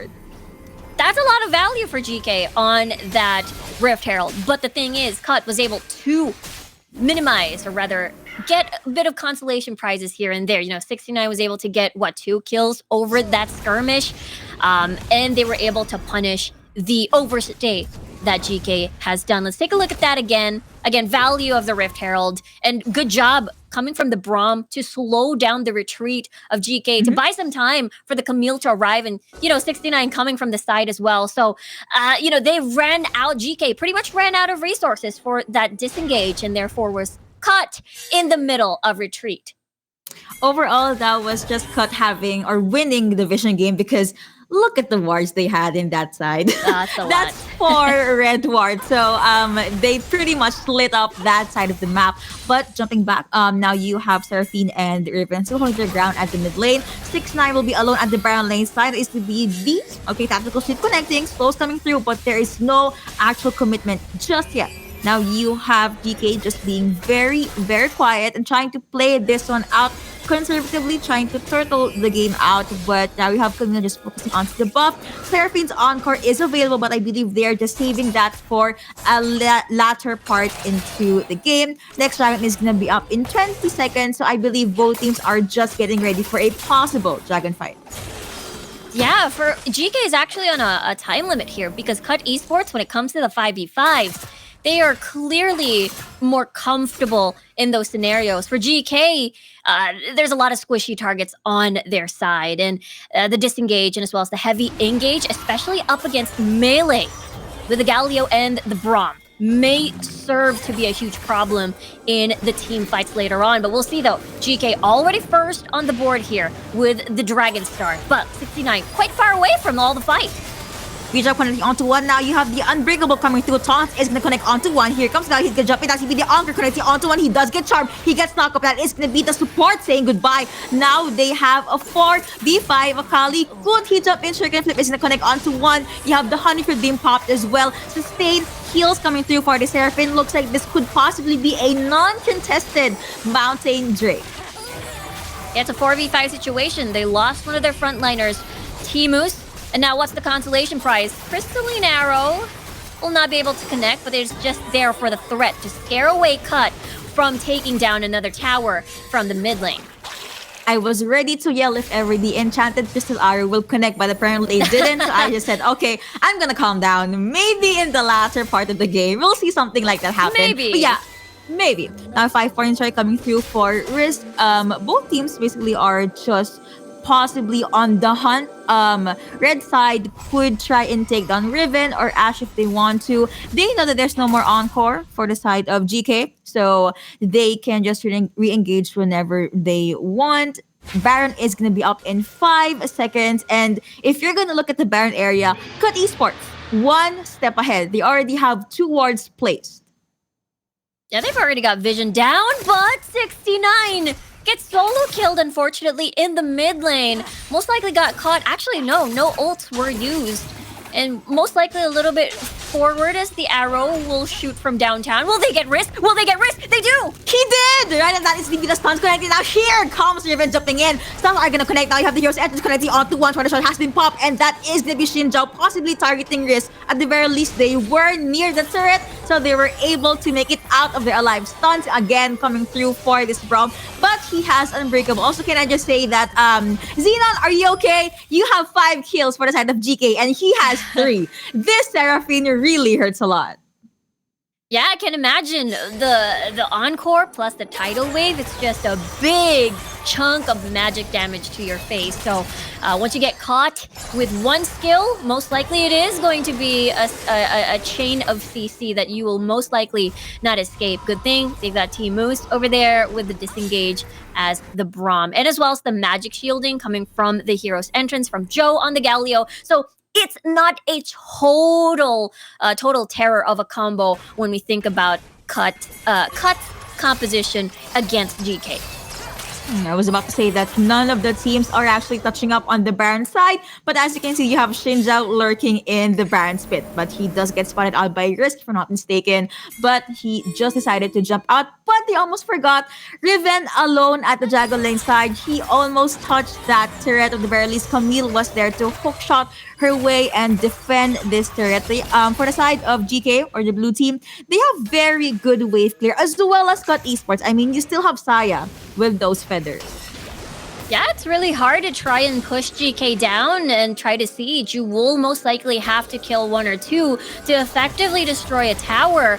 And now Baron going to get attempted a little bit by GK, but they figured, hey, we don't have much information in the deeper jungle of Cut Esports. We'll just try to play safe, clear the waves. But we talked about this. The 5v5 of Cut, they're much better in that scenario. We'll see if GK is able to get picks here and there before comfortably setting up a 4v5 situation. They have they have everything. They have the big CC locks coming from Tamola and Xenon. They also have, again, the arrow, the enchanted crystal arrow that will be able to pick off from the side lanes, perhaps, especially when we look at the map. It's usually Risk or the Camille isolated in the side lanes. And if we're going to look at the itemizations right now, Rabadon's already available for Galio, and you also have the Solari Charge Blade up for 69. So maybe you're going to be seeing more of these crazy or groundbreaking plays from Cut Esports. But UK, it's like they will just have to layer their CCs perfectly. Again, Baron is up, but the next Drake, the Ocean Drake, is already up as well. And you already have GK lurking into the Dragon Pit side. But you have Risk alone at Dragon Lane that is in the Twilight Shroud being popped. You have the 5-4 connecting as well. Here comes the Hero's Entrance connecting onto 1. Toss are going to come through as well. Here comes Braum being able to pop the Unbreakable, but here comes the other members of Cut Esports. They are going to jump in. Hex ultimate being popped there as well. Encore connecting onto 1, onto 2, but you have the title being popped in and there. Taya saying goodbye. Now you have Riven being able to take Galio down. Double kill going over to Xenon. And it's going to be a killing speed now. The only champion left from that skirmish, this Camille, was just forced to jump back. I was gonna say, it looked pretty beautiful. We've seen how the Feather Storm is able to dodge these scary AoEs that can lock 69 down, but it was pretty much overwhelming. The fact that practically Risk was just so low, it was 4v5 on paper. 2v1, will you be able to survive that? Is it yes, no, maybe he is okay. Beautiful heals coming through from this Seraphine. That is going to be Camille saying goodbye. A shot down for the jungler. Enchanted Crystal Arrow connecting, but the follow-up was just not there. At the very least, they were able to just push Risk back. 14 minutes in, it's 9-4 on the scoreboard. Gold lead in favor of GK. Yeah, 5k gold difference in favor of GK, just as you mentioned. Let's take a look at that again. We talked about this, though. It is the pick potential that is incredibly strong for GK, and they've used this to the advantage. And, you know, basically, we saw Cut come in one by one. Their strength is in these 5v5 setups as well. GK is able to maneuver around that really well in that previous fight. Looking at the items, a lot of Rabadons on the board already with Risk, and as well as Joe. But in the meantime, Solari Chargeblade for the second item already for 69. So we're going to be seeing a lot of the crits that we were talking about, the Radiant stacks. But look at this Death Brush. We'll see if GK is going to be successful for this one. I do not know why, but I'm holding my breath. But okay, no one actually went through. So GK is just forced to show their location. Now they're going to focus on getting Baron. Remember, Akali from Cut Esports is alone on the Dragon Lane side. So it is Teleport. a 4-5 situation, but unless the teleports coming through, they are clumped together. That is to be a Glacier Fisher connecting onto one, on the two Shuriken Flip connecting onto one as well, but no further commitments. Enchanted Mr. Arrow not gonna connect onto anything, but you have the heals coming through for Cut Esports. Sustain is definitely right there. You have the stuns connecting, Heroes entrance in, Rampage going over to Seraphine, and now this is gonna be Cut Esports forced to jump back. Sarah saying goodbye, Bishop connecting onto two. The damage from Seraphine is just too much for them to bear. Remember, Ashe is safe at the backline. Protobell coming through from Galio, and he was able to jump his way into safety, but overall that was a 3-0 in favor of GK. That was a commendable team fight juggle, because what they did was they baited out a lot of important ults. The Camille, Misha's not gonna have a pretty time here. Hextech Ultimatum will be able to win that 2v1. She is still a-okay, but that is to be the arrow connecting. Camille being able to flash out. It was a good try, but at the end of the day, that is gonna be the Baron going over to the men in blue. I was gonna say, I said this before though, 5v5 in favor of Cut Esports. But the thing is, they blew so many important ults that, you know, GK was able to bait them out, reset the fight. You know, these are ults that unfortunately did not work out in Cut Esports' favor. And the moment that GK saw that the two important ults are gone, okay, it's go time. This is our fight. We can just kite them. We're seeing a lot of melees on the board. This is going to be a lot of slows from Furax there on this Ashe. It just works so perfectly. Their chase potential as well is humongous. We've seen that in that previous replay.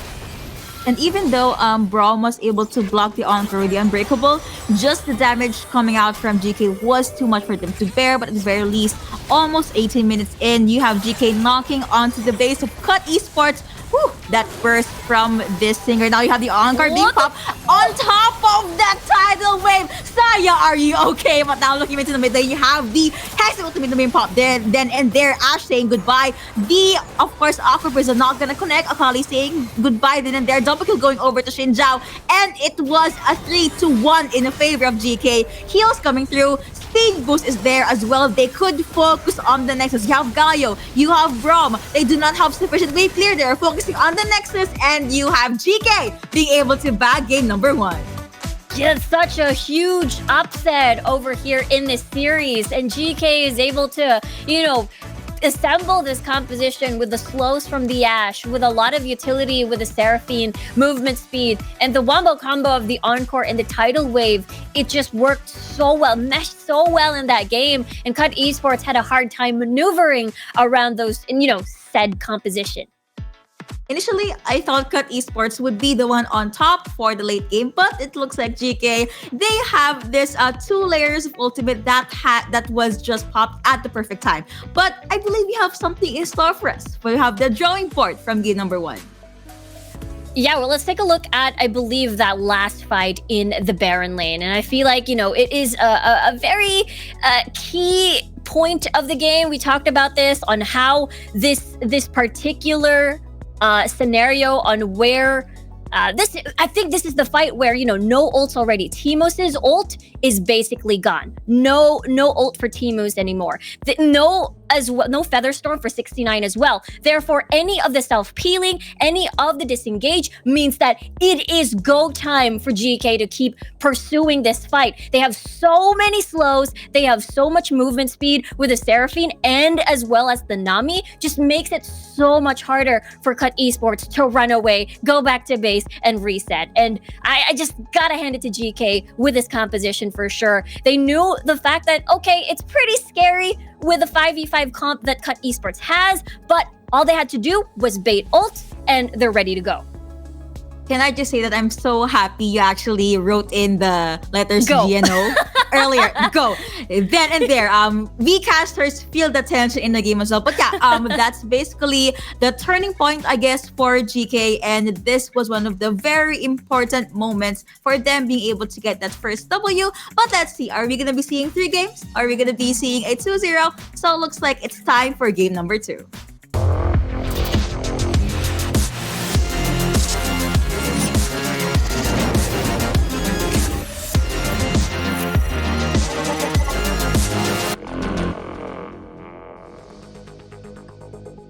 Really looking forward to seeing what kind of adjustments will Cut Esports do, given that they're now down in 1 game. Riku, what do you think could be their adjustment before they hop into game number 2?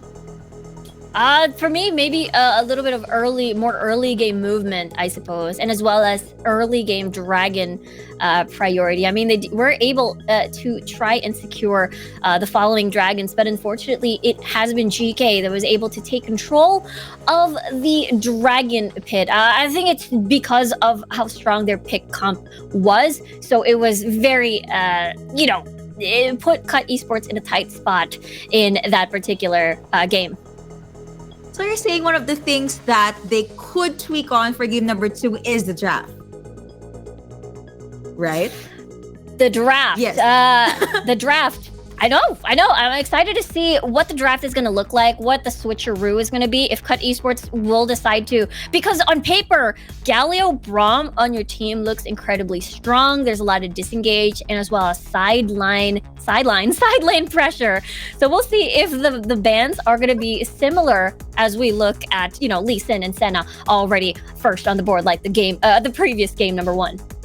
Yep, they're gonna still stick with their first 2 bans. Now, Graga's still not gonna be available for the table. Sadly, I would love to see Explosive Cast, but no, GK don't want that. They don't want a very strong disengage ultimate up in the table. Still gonna be banning out Corki, and we mentioned this in game number 1. They could pick up the Olaf composition, but no, still gonna be in the ban area.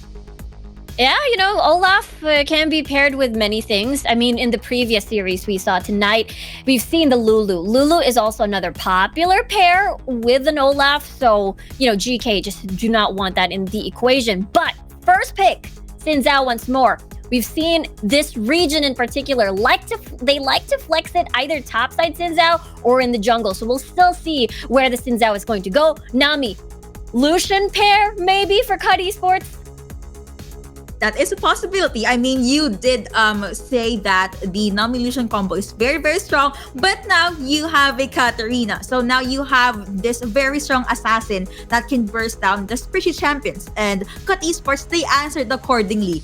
You can't burst him down if you have a beefy frontliner that has taunt. So that's Galio right there. Yeah, the easy CC lock again. It is going to be very, very interesting to see where the timings are going to be for the Katarina to go in, because you have that fear of that Galio. But of course, they're adding in a setup here with this, Alistar pickup. So there's the knockups, there's the headbutt as well. Akali's still going to be over towards Risk. So Cut forming a very similar composition with a little bit of differences here and there, mainly on the Nami pick and as well as the Kaisa. Made me think, I guess, of course, this is going to be Kaisa safe at the back line. And if ever you have maybe Ezreal, Xin Zhao, or maybe even Riven trying to penetrate the back line, you're going to have an Akali greet you with her shuriken, with her 5-point strike. So that is going to be a lot of problem. A lot of burst and damage basically on the board. So without further ado, let's jump into game number 2.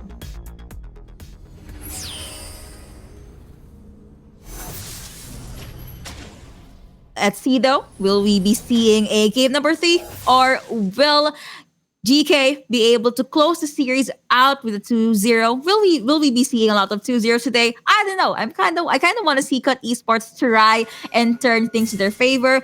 But you have a 3 champion unit here at the mid lane. Let's see if they'll be able to just stop Katarina from snowballing. One of the things that you can do to stop Katarina from going crazy is CC her to the ground. You have Hero's Entrance, you have the Hextech Ultimatum, you also have the Tidal Wave. So let's see, will Xenon be able to move around comfortably? Yeah, there is the bubble as well and the tidal wave. So there is, just as you mentioned, a lot of CC answers to a Katarina once, the ult starts coming in. And I'm curious to see how this entire series is going to go. Because remember, Cut Esports, they were first place, Group C in this group back in June, second place back in July. And, they've shown how dominating they were in their particular group alongside with Sunlight. But we saw how GK has been slowly climbing in 4th place from June and then 3rd place last month. So August seems like a climb for this team, and they're looking pretty strong.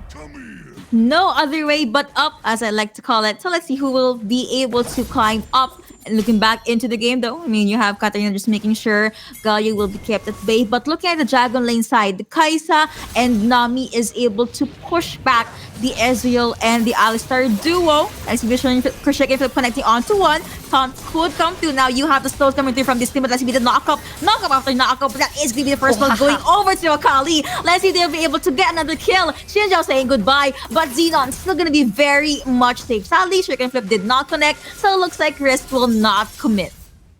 Yeah, Cut Esports 3-man over here has a very strong level 3 spike. Sultanos on a Xin Zhao, also very good level 3 spike. But for Xenon, not a lot to give at this point of the game. So Cut is able to capitalize on their spikes, and they went on ahead. Meanwhile, for the bottom side, as we see the replay and as well as the little camera over there, looks like the gank, or rather the 2v2, will not continue as the bottom lane of GK is able to back away.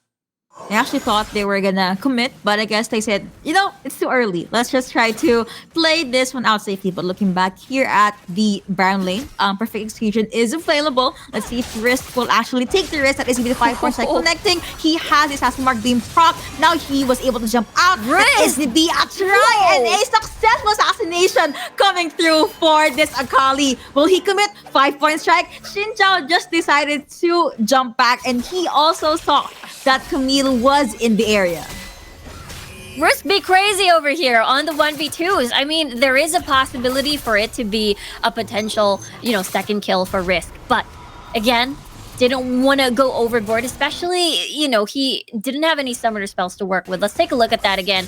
We talked about this, the Shroud, easy AoE stun from Hazen, but it didn't matter as Risk was able to basically dodge most of everything that Sultanas wanted to dish out. He's able to escape. Again, Akali, a very, very slippery champion, especially given to a very, talented player such as Risk. He seems to really love this Akali. I mean, as game number 2, he still has his hands on this champion. Jumping back into the mid lane, just the usual love taps here and there.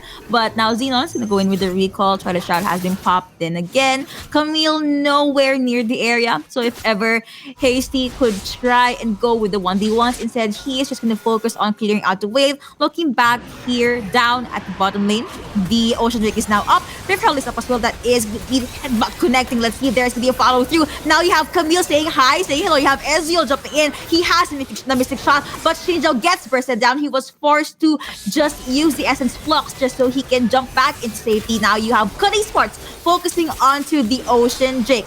The Aquabusin is not going to connect, but let's see if they're going to let this dragon go, or will they still go with the full ultimate stuns coming through. Now you have Riven there at the front line. Let's see Alistar saying goodbye. That is going to be the Twitch Mirage connecting onto one. Galio saying goodbye. Here comes Katarina focusing onto this target, and Nami saying goodbye. It was a 3-1 in favor of GK.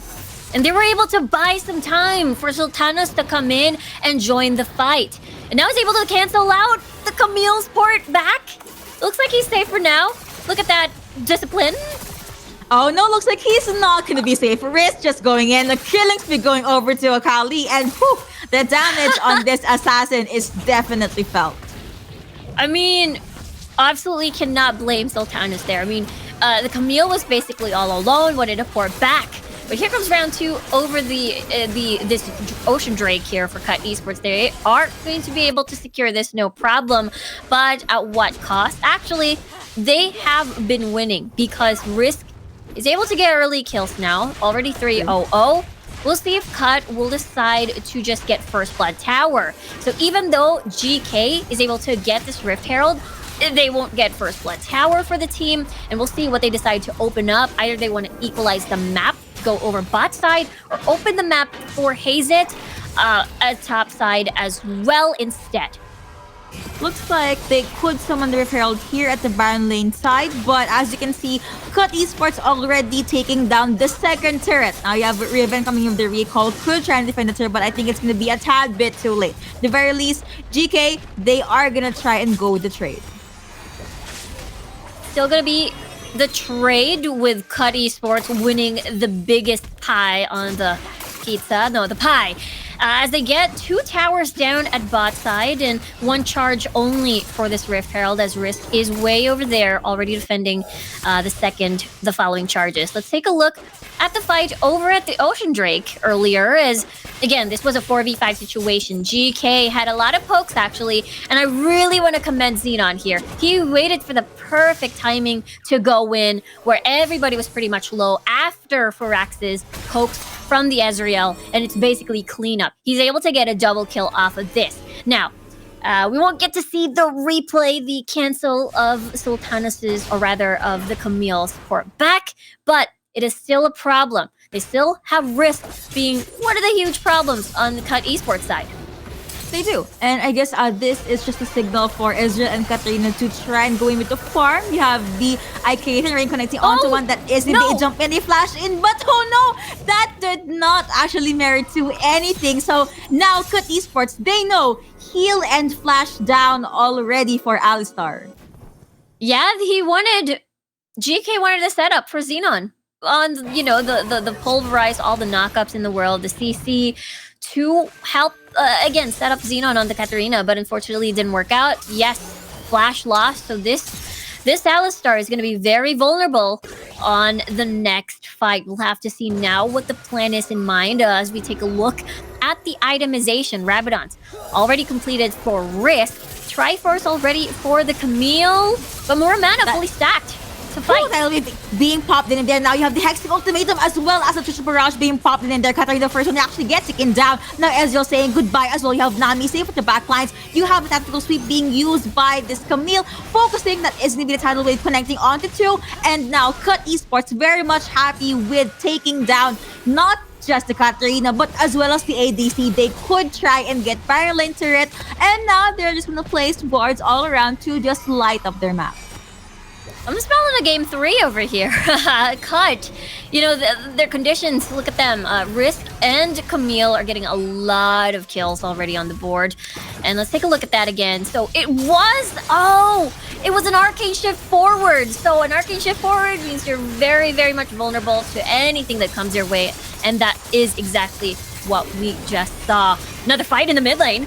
Rampage going over to this Risk. Trisha Barrage being popped in there. You have the knock of Xinjiao being taken down. That is the Risk down to the last bar of his health. Tidal wave coming through. You have Camille focusing down on Riven, but the damage is not enough to take down this Camille. Also has that passive being popped. Now you have the taunts connecting. Double kill going over to Camille. Rampage at that. Ezreal saying goodbye. It was a 4-0 in favor of Cut Esports. I think we have this thing called Caster's Curse, but I think when I said I kind of want to see a game 3, Cut Esports, they said, okay, hold my beer, I got you.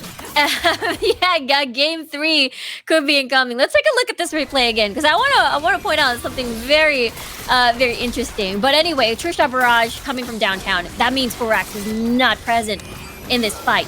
Teemos being alive with the tidal wave means that Cut can still chase. The replay wouldn't show that part where I wanted to point out, but it was the bubble. You know how people, the instinct, either you want to go towards the honey fruit, that's the aim. Teemos did it so well, and Firax was unable to escape because, again, you're magnetized by the honey fruit. You just want to get some heals there. You want to get that sustained, but now you have the Baron already up. Cut Esports pushing themselves at the mid lane. Not sure if they're gonna pick a fight or go straight to the Baron, but Galio as well as Camille is searching or lurking at the sides. Risk is gonna make his way down into the bottom lane to clear the wave again. Make sure that they have this very healthy number of minions pushing into towards the lower half part of the map for side of GK. Again, Baron is up. Kai'Sa looking at the sides. Ultimates are available for both teams. So let's see. They could pick a fight at the mid lane or maybe near the Baron. It is Cut Esports' control now. They have 2 dragons. Now they're trying to build more territory. They're trying to lay down a lot of these deep vision to see if they can, catch someone off guard. Especially Risk has been, doing this pressure at the side lanes. We'll have to see, though, another fight. Kai'Sa ultimate connecting onto one. That is going to be the kill going over to Kai'Sa. Katarina saying goodbye, but you have the knockups coming through from this Alistar. He was able to isolate one, but that's a Galio. He has stun and he's very, very tanky. At the very least, GK is going to fall back, and the Cut Esports being happy with that 1-2-none trade. This is the green light for them to take Baron. On top of that, Risk is actually in too deep. He is poking the last turret at the Dragon Lane side for GK. Yeah, and Firax is not going to be able to 1v1 Risk. He is humongous in this game. And look at him. He's still in too deep at the deeper parts of GK's, base earlier. And still no fear, even though there are no vision. He has no flash now, but he still has a lot in his kit to just survive and escape anyone that decides to pin him down over his split push duties. Now, Baron has been acquired by Cut. They are going to be, again, sieging. We'll see what GK decides to do as they are going to go defense. 4-12 on the scoreboard in favor of Cut Esports. Gold lead, 10k gold lead in favor of I the love red those team as well. question mark penguin. I love those moments where they just pop a sticker and okay, looks like someone's confident. But yeah, still slowly applying pressure at the mid lane. You have Risk isolated again, but you have Camille focusing on Alistar, and he does get taken down. Headwave coming through. Now this is the signal for Cut Esports to fully commit. Tusha Barrage is gonna hurt a lot, but no one still got taken down. Now you have Xin Zhao trying to maybe go up against this Akali, but they left the mid lane vulnerable, which is the reason why Cut Esports will be able to clean out the outer tiers at the mid lane. Yeah, they're doing a 1-3-1. Take note that 2 of the split pushers from Cut Esports managed to get early kills, and this is what we're seeing now. This is what GK is feeling right now. The tactical speed from Camille already hurts a lot, and now they are slowly clearing out all of the turrets. You also have the minions there. They're focusing onto the Nexus, but GK, will they try to pick a fight? They are taking their time. Christian Barrage is going to be used then again, but no actual fights. I guess Cut Esports, they still respect this Katarina. They still know Death Lotus is up, and one mistake could cost them the game, so they're going to back away and maybe get the Mountain Drake. This is a humongous gold lead from Cut Esports right now, and full control over this game number 2. They're going to get the 3rd dragon of the game, and that's 3 already for them. GK, no choice but to defend their base. All 3 gates are basically open, and Cut, they're aiming for that game number 3 in this series. They really want to push their limit here, push the series to a game number 3. Risk again is gonna commit onto the isolated assassin that he is. Will he be able to survive this one though? Alistar trying to set his eyes on the prize, but Risk is gonna be a-okay. Galio still stuck there at the base. Pink's coming through. Looks like they want to go with a surprise fight, but no teleport actually coming through for Cut Esports. Camille is gonna focus on clearing out the wave at the top part of the map. They are waiting for an opening. Tidal Wave is gonna connect onto 2. There is no follow-up just yet. We have the kites jumping in. You have the initiate coming through for this Alistar. Will they be able to get this? Big dominating going over to Camille. You have the heroes and just connecting onto 1. Now you have the taunts coming through. Katarina saying goodbye. Now this will be Cut Esports being able to get the kills and eventually get the game to win and push this to a game number 3. Yeah, gotta love, Group C with their close games. We're talking about last month, it pushed to a game number 5 as well in their finale. And now GK, they were able to win game number 1. We'll see now who takes this first win, especially, in the very first day of the Origin series for August. Man, that was just a beautiful draft coming through from Cut Esports, and I guess they executed it a lot cleaner rather compared to game number 1. GK did not have any room to breathe. At some point, Alistar, he knew he needs to initiate. He knows he needs to flash in, maybe get in with the pulverize, but he just cannot find the target. So let's take a step back and let's see the highlights from that game number 2.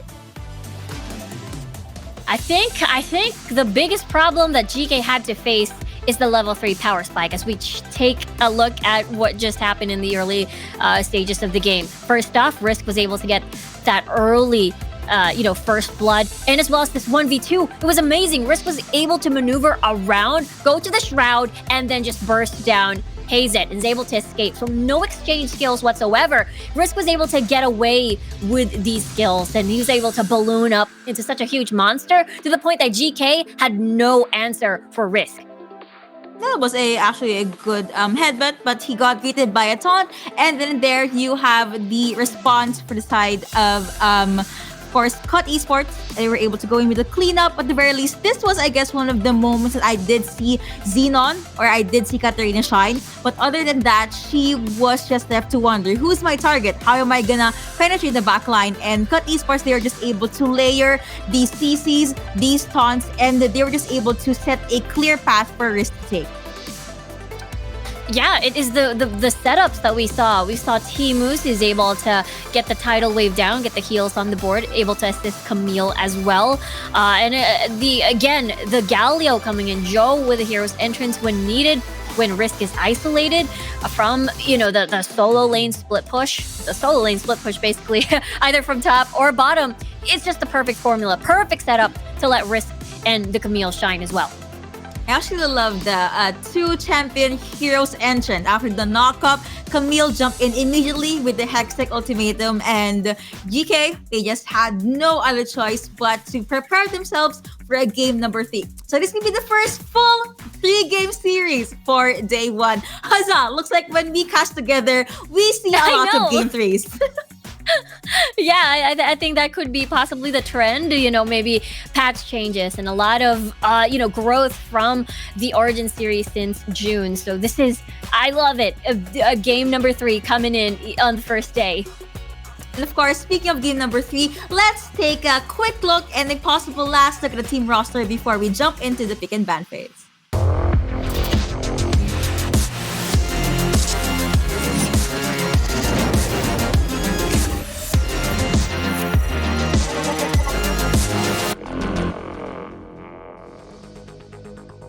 Who will dare to be wild in the Rift? Again, this is Cut Esports and GK. Last game for series number 2. Let's see what kind of draft will they have or will they show for us. So again, we have been seeing a very good Akali plays for Risk, a lot of good engages for the side of Cut Esports. But GK, let's not count them out just yet. Once they get the lead, they just snowball up onto the late game. Yeah, I feel like either get the Akali, ban the Akali, or get the Galio for yourself. I feel like there's a lot of value, when you want to play around or against and take away any of the strengths that Akali can use to flourish, like what we saw in game number 2. So maybe we get to see a difference in bans this time around. Let's see. We did see a Seraphine ban in game number 2, so that's something they could still hold on to. Xenon, even though he had an amazing start for Seraphine, he kind of struggled on the Katarina. So we could be seeing a new mid laner for this player. Maybe a Twisted Fate, Fizz, Fiora. A lot is still in the table. Yeah, Twisted Fate. I think it could possibly be a very interesting selection, especially, Destiny. When Risk hides in the Twilight Shroud, you're gonna get revealed basically as well. So perhaps we get to see a Twisted Fate, maybe Twisted Fate versus Galio, maybe when the Ziggs is unleashed. We'll have to see. still gonna be a Senna ban. They really don't want this champion with the global ultimate for the heals. And Cut Esports, they do not want this monk in the Rift. So finally, we're gonna be seeing a Camille ban. I was actually wondering why we're not seeing Camille bans. We won't be seeing any heist ultimatums now in game number 3. There is a chance Gragas could be open. No, Olaf could be open. Olaf is open. Actually, it was GK who did ban out the Olaf earlier. So Seraphine is open. Seraphine Olaf is a very common combo, just because again Seraphine allows the whole team to join you in the fight once Ragnarok is initiated by the Olaf. But GK will decide to opt for, okay, we're gonna hit the Xin Zhao. Maybe we flex it at topside just for that mystery, or maybe put it on the jungle and see how it's gonna go. And just as I said, Seraphine and Olaf, we talked about this, is a very common pair, and usually the pair that propels the entire fight.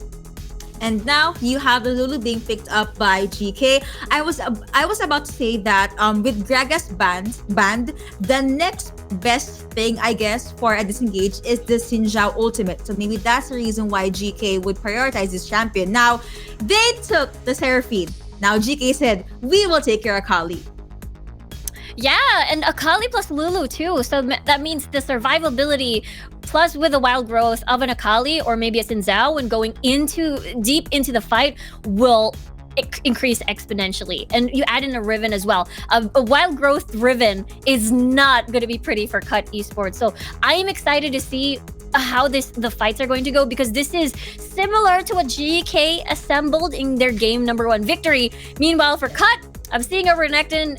I'm excited to see how this is going to pan out for Risk, especially he had a phenomenal game in his Akali in game number 2. I mean, if you just want to survive against Akali, just pick a Baron laner that can survive the early game. Of course, you have your friendly neighborhood Crocodile Renekton on top of the boards. With all of that said and done, you have the drafts, you have the bans. Let's just jump into game number 3. Still, let's see what is gonna happen. I'm actually looking forward to the Dragon Lane fight here. Who will be able to snowball first? Who will be able to just land those CCs? Speaking of CCs, a lot of CCs for the side of Cut Esports, not just AoE, but also single target. Yeah, from the Leona as well, and from the Renekton, there is a lot of CC on the board that is able to lock GK down, considering that, GK, they do have some form of disengage with the wild growth, but at the same time, everyone is pretty much squishy. I mean, that is the reason why Lulu is very important. Make a squishy champion less squishy with your wild growth and your shield. So we'll see now in the fights later on, if Sultanos, especially if they're able to get, ahead early, especially when we look at top side. Now you have, that was Timu's just overstaying his welcome, but they're gonna focus on till this Lulu stuns are gonna connect, and that is gonna be the kill, going over to 69 even. So a beautiful first blood, a beautiful start for the ADC on Cut Esports. Usually when you want to put a strong level 3, level 2 spike behind, you take advantage of their level 1. Try to kite them down, especially you're in this matchup, melee, and then you're both range with range support on the Lulu. But that didn't happen because we saw everyone in the mid lane soaking up experience, clearing the wave to get priority for Seraphine, for Joe. So we didn't get to see that level 1 tussle that we usually see. And, it was Tamola, unfortunately, that had to take the blunt of the hurt from Timus and 69 over there at bot side.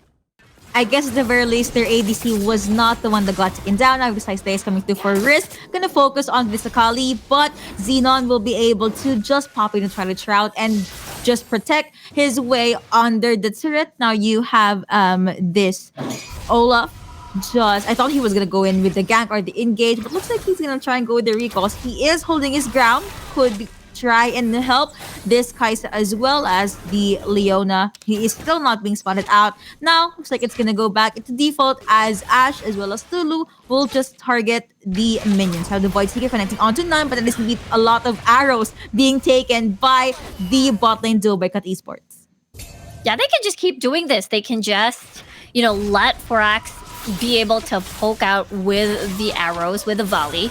Sultanas, though, sensed that, okay, most likely cut bot lane, decided to go back home, buy some items, reset, not risk overstaying their welcome, especially level 5, a very critical point of the game. They've got a lot of single target stuns with Forax as well on the Crystal Arrow, and as well as the Wild Growth for the disengage. So this is extremely important. Whatever Timus decides to stun fully, most likely Tamola will be able to get that Wild Growth on the board.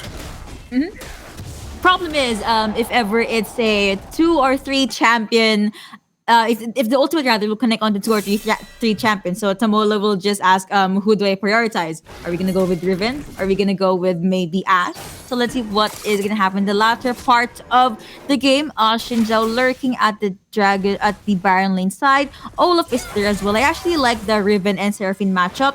The moment Riven gets close, it could possibly be the end of Seraphine, which is why Joe is just playing it out safely or conservatively in the early game.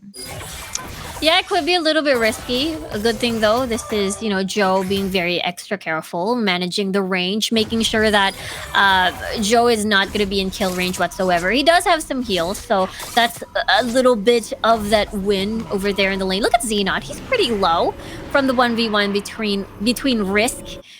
Therefore, decided not to pursue that, especially Risk has been carrying Ignite, so Risk could possibly look for kill maybe later, as we take a look at Rift Herald now being started by Cut Esports.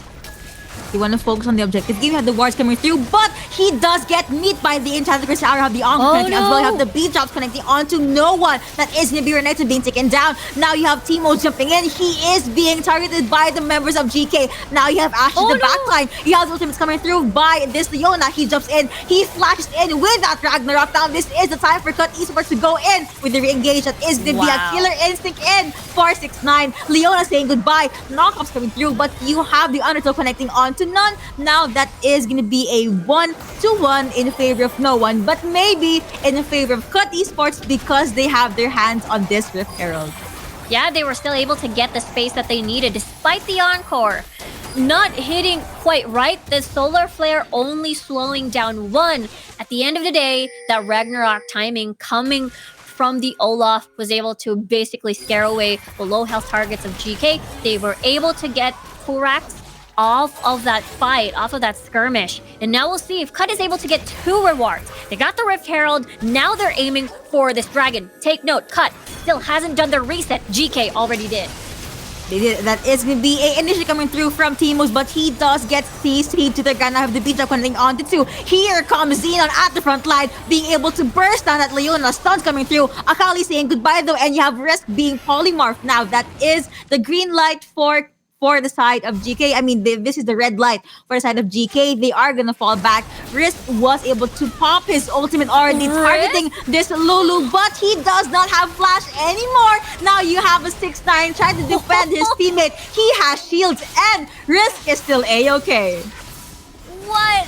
69 sacrifices his barrier to make sure the Risk was still safe and sound. And it looked a little bit dicey for him because, again, it's so hard as a melee when you can't reach an Ashe and you're forced to back away and all you eat are slows from her arrows. Let's take a look at the replay again. This was the fight near the Rift Herald, and it was the Wild Growth being targeted onto Hazet there, but a lot of the ults already gone. No Wild Growth means that GK pretty much squishy, and that is basically the go signal for the Olaf to go in. Timos with a really nice max range Zenith Blade as well to slow down, the retreat coming from GK. They definitely waited for that, and now you have GK targeting this dragon. Could be non-contested, but at the very least, Cut Esports, Risk rather, is alone at the Baron lane side. Now you have Akali making his way into the Baron lane as well. That could be a 1v1 actually.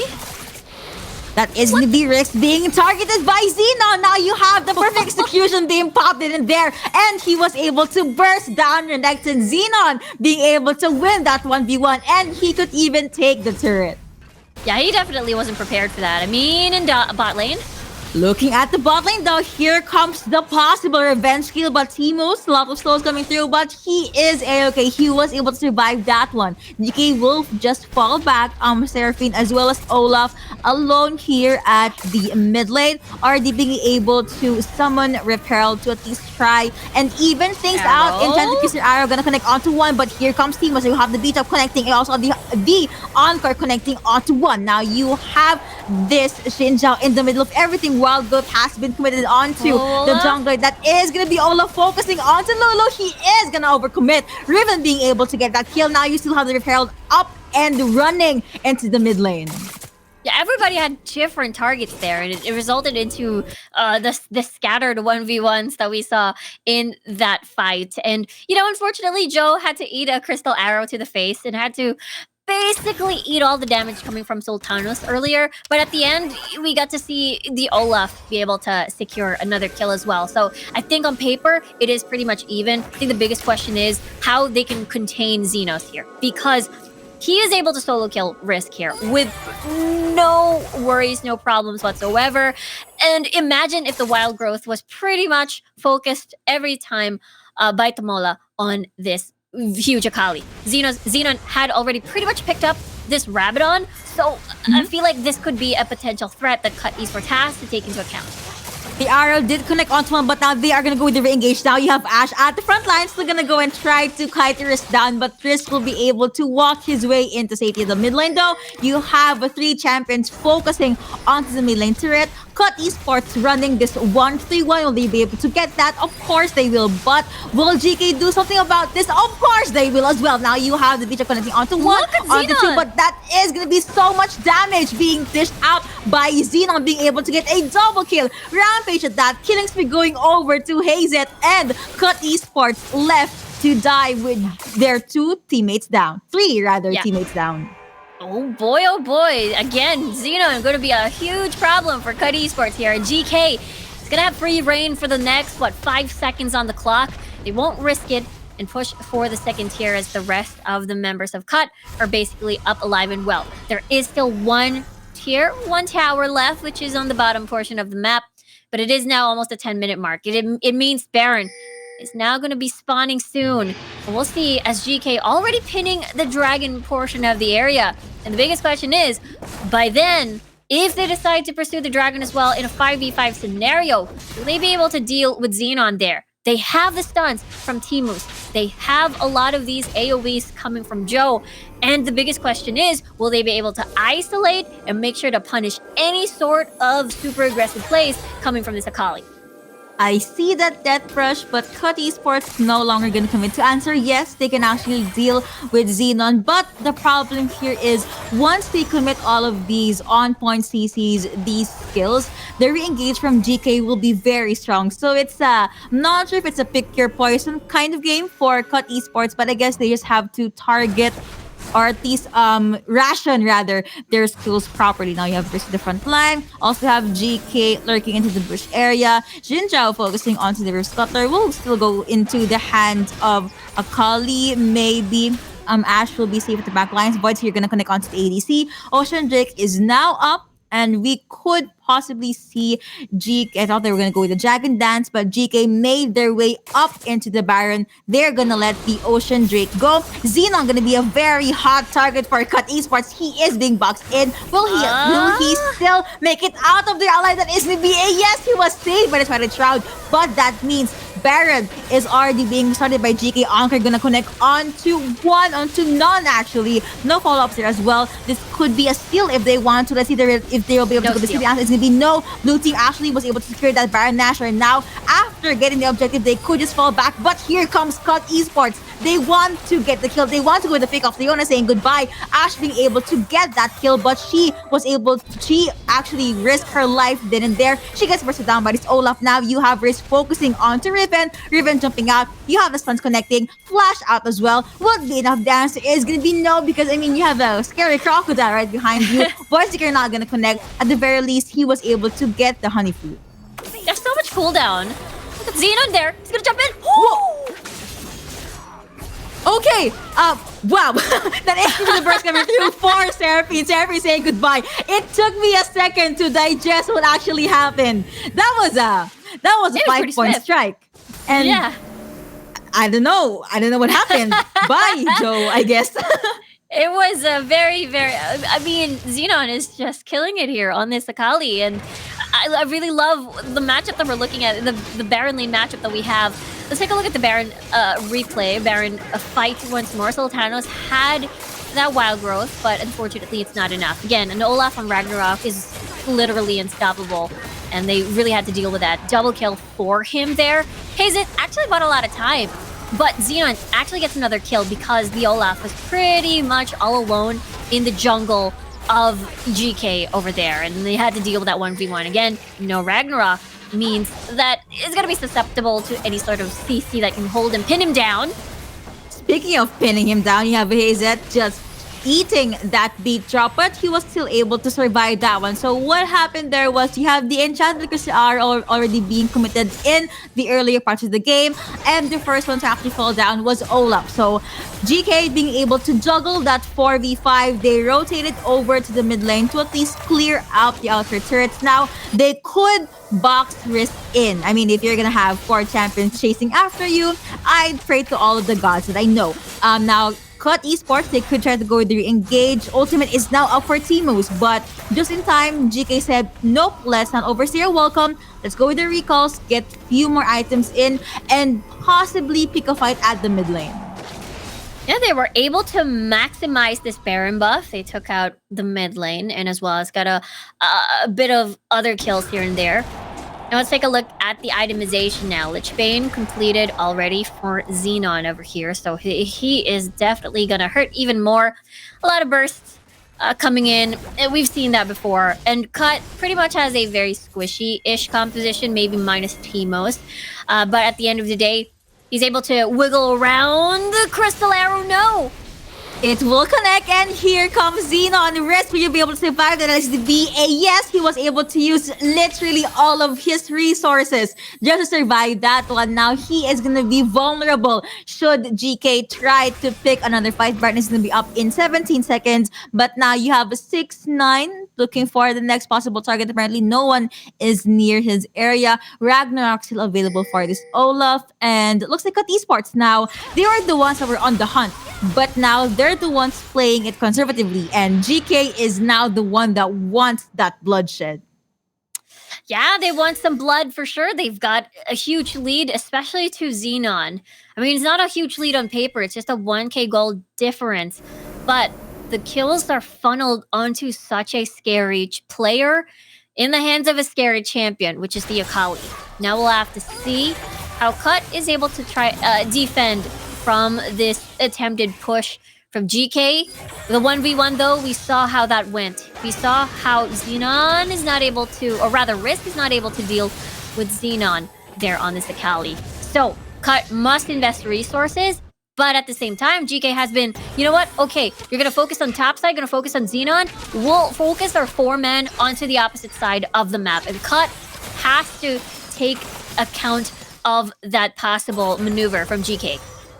I guess GK, well, Xenon is going to be a sacrificial lamb in the later parts of the game. That is going to be the arrow connecting onto that Olaf, but Olaf has that Ragnarok. Now you have the strong engage coming through for the side of GK. You have a lot of CCs to survive. That is with the flash out coming through from Leona, but look at Xin Zhao. He is still A-okay. That is going to be Akali being the first one to get taken down. A shutdown on Xenon, in fact, and right after Akali saying goodbye, GK decided to just let it go. Just kidding. But the dragon, next dragon is going to be up in 22 seconds. Baron still up. Cut Esports, if they want to, they could get Baron, given that GK is going to go with the reset. Yeah, it was Xenon. Unfortunately, you know, looking at his items, does have that teleport, not as Zonia's hourglass on his boot enchant. So this is going to be a struggle when he wants to go in. So he exchanges, you know, that split push over that team fight utility, and now Baron is started for Cut. ultimate has been casted by this Ash, and here comes GK. Will they be able to go to Stira? Is maybe a no, but they could still try to survive the team fight. That is maybe yes, no, maybe Ernest is the first one to actually get taken down. You have Seraphine in the back line. Will you be able to do anything? That is maybe a no. Leona saying goodbye as well. It was a 2-0 in favor of GK after getting those 2 kills. They are very much confident to get this Elder Drake. Yeah, this is going to be very juicy for GK, which they will gladly take, as that's going to be... Whoa! Oh no! 69 falls in the hands of Xenon there. That's going to be a shutdown, I believe. And they get rewarded. Will the Elder Mountain Dragon as well. It's going to be very scary with the massive shields kicking in for the fights later on against Cut. If you can recall, in the previous fight, 6ix9ine was actually the one that took down Xenon. And I guess that's the reason why Xenon was so mad that he just had to kill 6ix9ine in the mid lane. But jumping back to the game, it is now the 18-minute mark. Kill advantage as well as the gold advantage going over to GK. And then I realized all of the dragon buffs is actually into the side of our blue team. Yeah, GK is able to secure everything. As we take a look at the replay over at the Baron fight, Sultanas was the one who got the wild growth. They were able to clean up Slade, putting, Risk back to base. And the unfortunate 1v1 as Xenon, again, versus the very squishy AD carry. I'm sure Xenon will have the time of his life. Look at him, too. He swapped the teleport enchant to this Zonia. So he will be more confident going in, even though Timos will be in the nearby area. He wouldn't be too scared too much about the stuns. Olaf popping with the Ragnarok the moment the arrow did connect. So I guess 1-to-1 trade for the ultimate, and still 4 turret takedowns per team. You have Akali, you have Xenon alone though at the Baron lane side. Could be split pushing. Now you have 4 members near him, and GK will just focus on taking down the last outer turret for the Dragon lane side, and Risk trying to defend this last mid-lane turret with his life. Again, no more arrows available for this Ashe. GK is now going to fall back. They do not want to overstay their welcome because they still have the encore to worry about. And they don't want to risk it. They just want to try and play safe, get that reset. They have acquired more gold. The 6k gold difference now, and with GK in the lead.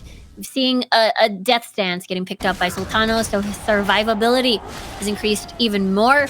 Not only during his ult as well, not only during a wild growth on him as well, but with a death stance and Sterak's picked up, he's going to survive even more in the prolonged fights.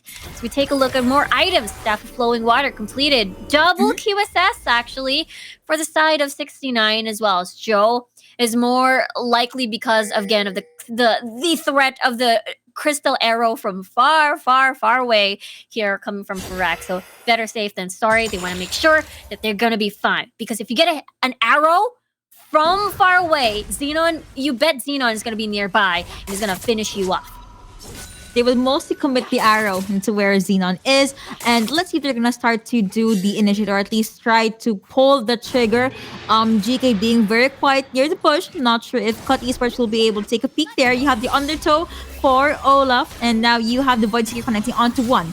Vision and information given to Cut Esports. But looks like the buff is still going to go over to their side. Baron is still up. No one going to that pit just yet.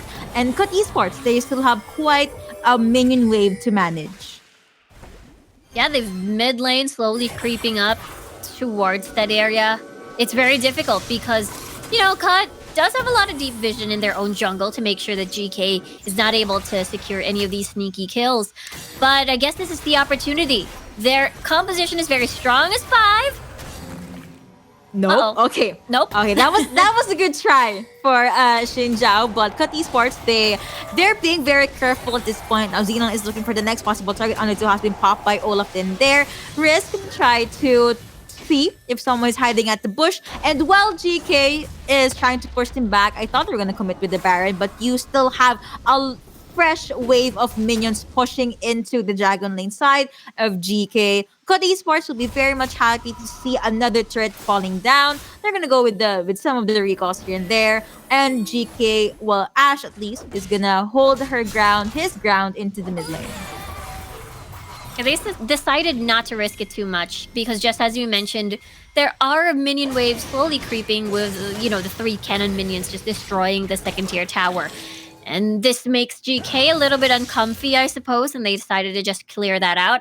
Again, a swap onto Unspells. There's a teleport now on Xenon. That is the 3rd time of the enchant picked up because, he is going to be initiating that split push. And we've seen the flanking vision. Look at the wards being placed deep into the jungle of Cut. So they're hoping that they can set up an entrance for Xenon to come in straight from the backline. If ever they're gonna go with the fight, it's gonna be a 4v4. But you know what? You have 4 champions making their way into the Baron lane. Now you have Risk forced to flash out, also using his ultimate just to make sure that he has that extra armor, that extra sustainability for the gang coming in from GK. And while there was a lot of skirmish at the Baron lane side, you actually have Xenon split pushing, focusing on the target. You have the teleport being bought by Risk as well. They are gonna try and enter the Baron's pit. Now you have Risk taking the slice and dice, and they're gonna go with the steal. Also the teleport coming through for the side of GK, but blue team was still able to get the Baron. Now you have the Wild Growth being committed onto Jin Zhao, killing spree going over to Ashe, and that is gonna be another kill for Akali. Olaf and Seraphine saying goodbye. Ours will connect on the 6-9, but he was able to QSS his way out of there. And that is it. That is what big death timers on Cut Esports aside.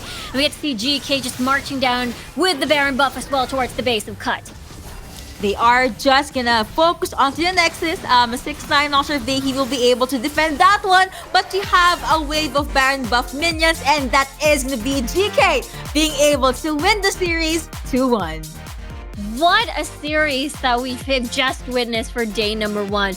It was very back and forth series-wise. It seemed like it could have gone to either Cut or to GK, but they were able to come up on top. It was the tale of the Akali picks this time around in this series.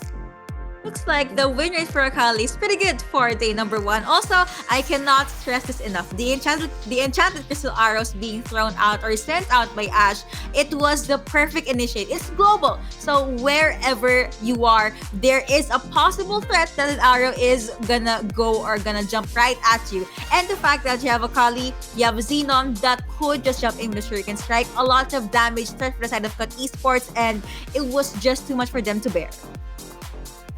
Yeah, it was definitely too much to handle. They're forced to pick up instead of. I didn't get to see if there were twin shadows just to counter at Xenon. They were forced to pick up QSSs instead on their kit because of that threat of the crystal arrow. So it was such a huge pick for the side of GK. Yep.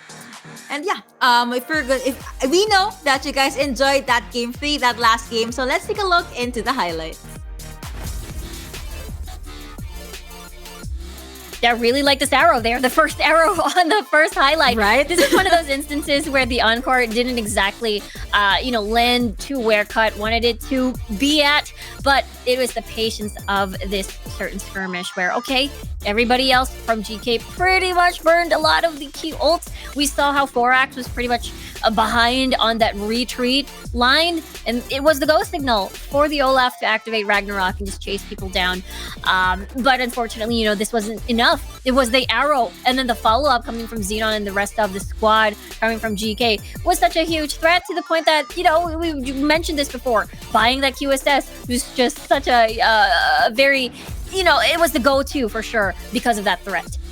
Yep, they just had to adjust accordingly. On top of that, a lot of vision given for the side of GK just because of the hawk shot that's gonna come through for this Ashe. And yeah, this is a moment that Reveal will be able to get few kills in their pockets. This was the moment that GK definitely shined. They were able to just lock in Cut Esports. They could not move. Akali having the time of her life, and even though 6-9 was right there, he had no choice but to just go back into the base with barely enough of his life left. But yeah, what a back and forth series. Surprisingly though, it's gonna be the win going over to GK. Even though Cut Esports was able to push game 3, they were just not able to close out the series. Yeah, Group C is starting to look like such an intense and close group, and very excited to see how the days are going to look like, especially, Cut. Of course, they want to be top again, considering that their record back in the June Origin Series was they were the champions, and then they're second place the previous month. So for GK, they are definitely slowly climbing up there. Definitely. But that has been series number 2. Do not fret, we still have a series number 3. But before we jump into the series, we're gonna jump into a very short break. We have been your casters. I'm Yuko, alongside Miss Riku, and we will see you later.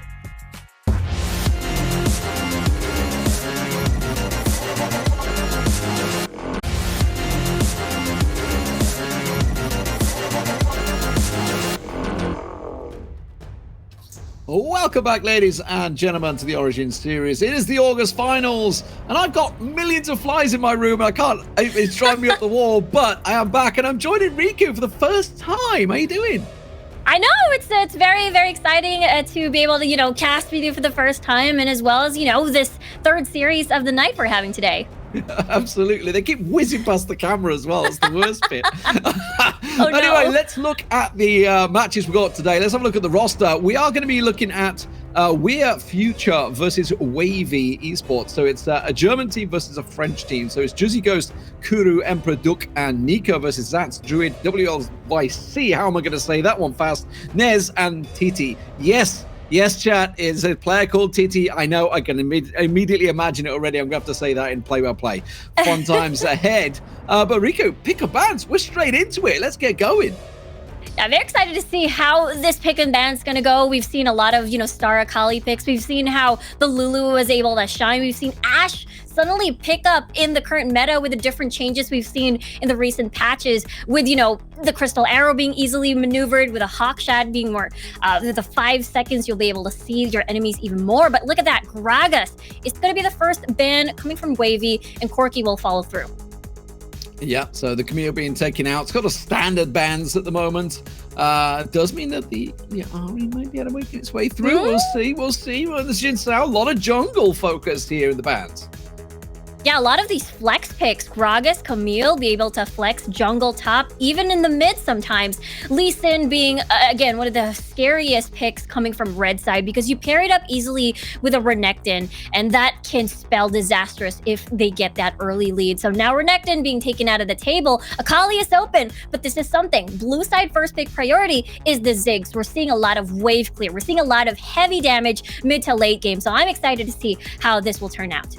Yeah, the Akali has been banned all day long. Pantheon also getting through. This is a very aggressive team from We Are Future immediately. But the Lulu coming through, we already saw how strong those wild growths can be earlier on today. But the Olaf jungle, that makes sense with so many jungle bans coming through. Olaf obviously very strong throughout June and July. Yeah, the early game skirmishes will shine, especially if you pair it up with a Lulu, maybe even a Seraphine. But since the Ziggs has already been picked, or either it's going to be a Ziggs Lulu bot lane, perhaps, maybe then Seraphine mid lane could be a possibility. But seeing now that we see a Kai'Sa lockdown, it is going to be an AD carry, a traditional AD carry in the dual lane. Ooh, the Wukong. That's something we've not seen for a while. Was incredibly strong for a long time, almost predominantly banned out as well throughout July. Yeah, a lot of the easy setups with the team fights, perhaps with, the Diana, since it was popular maybe 2 months ago. But we might possibly see an Olaf top lane this time around. We'll have to see. I'm very excited to see how the Olaf top lane is going to go, since, I can get a little bit bullied at the early phases of the game. Well, the game's ready to go. Let's get it on your screens, ladies and gentlemen. We're going into game. It is going to be Group A, which is the European side of things. We're Future up against Wavy Esports. How is this one going to play out? Where do you see it? Where do you feel the team comps absolutely strengths are?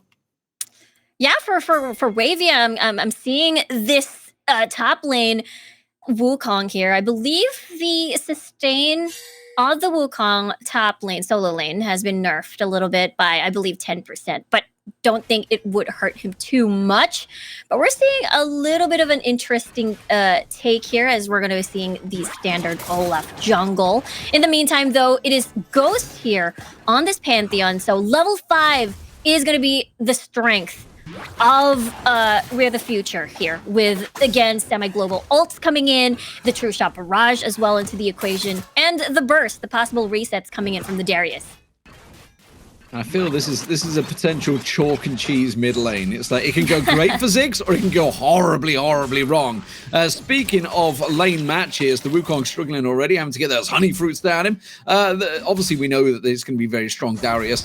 Anyone that watched LEC at the weekend will be well aware of how strong Darius can be, taking Fnatic through to the World Finals. So congratulations to them. But here on Wild Rift, it's still going to be a strong start for the Darius.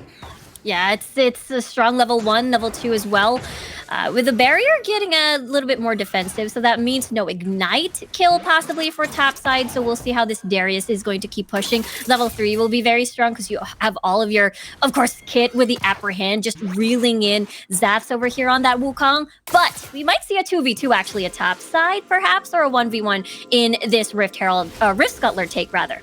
Oh, yeah, but immediately gets dragged in, and that is going to be a very low Olaf. Yes, he can put damage down when low, but not when he's double teamed like that. I gotta be honest, not too sure what he was thinking walking straight into a Darius like that. Yeah, it's very, very risky, especially you don't have Ragnarok just yet. Level 5 less Olaf is going to be very vulnerable against a strong level 3 power spiky champion such as the Darius, and as well as that Pantheon with an easy stun.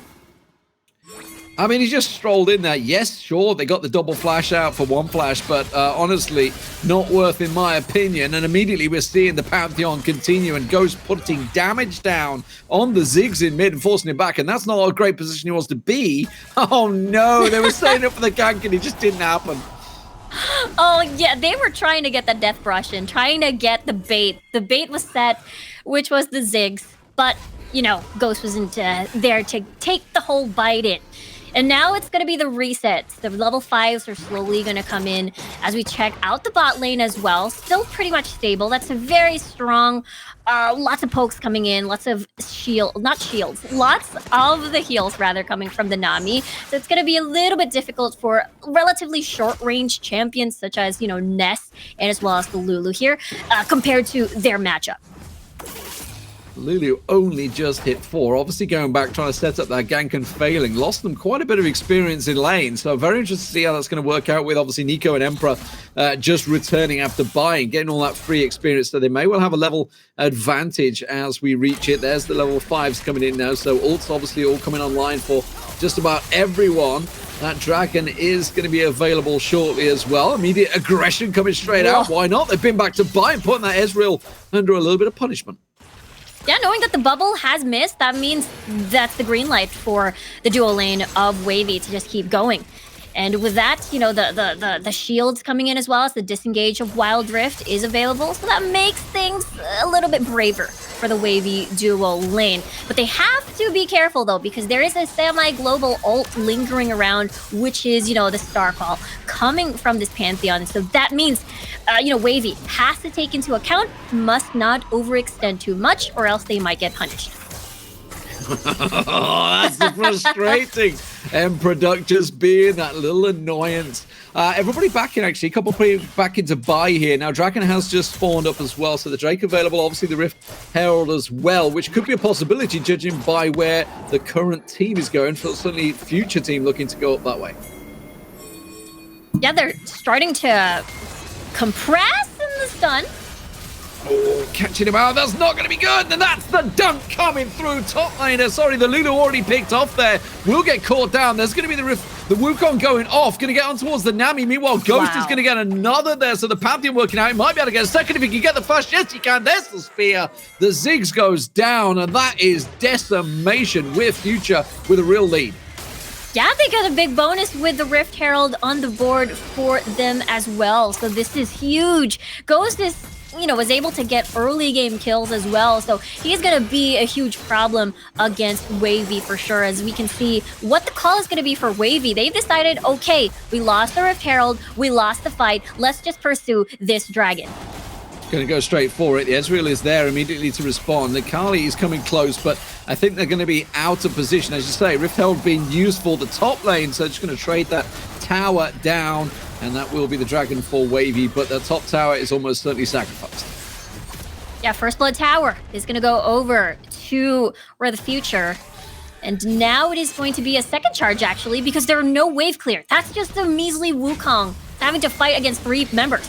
I'm not sure I like this. They're trading a tier 1 for a tier 2 because they're trying to take the bottom turret at the moment themselves, but the Rift Herald's still very much going to slam this one down. They're going to get the kill as well.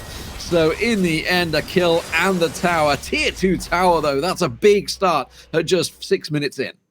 Yeah, Zat's tried his best against the 1v3 scenario, actually 1v4, taking into account that's the 3rd charge. That is value right there on that Rift Herald.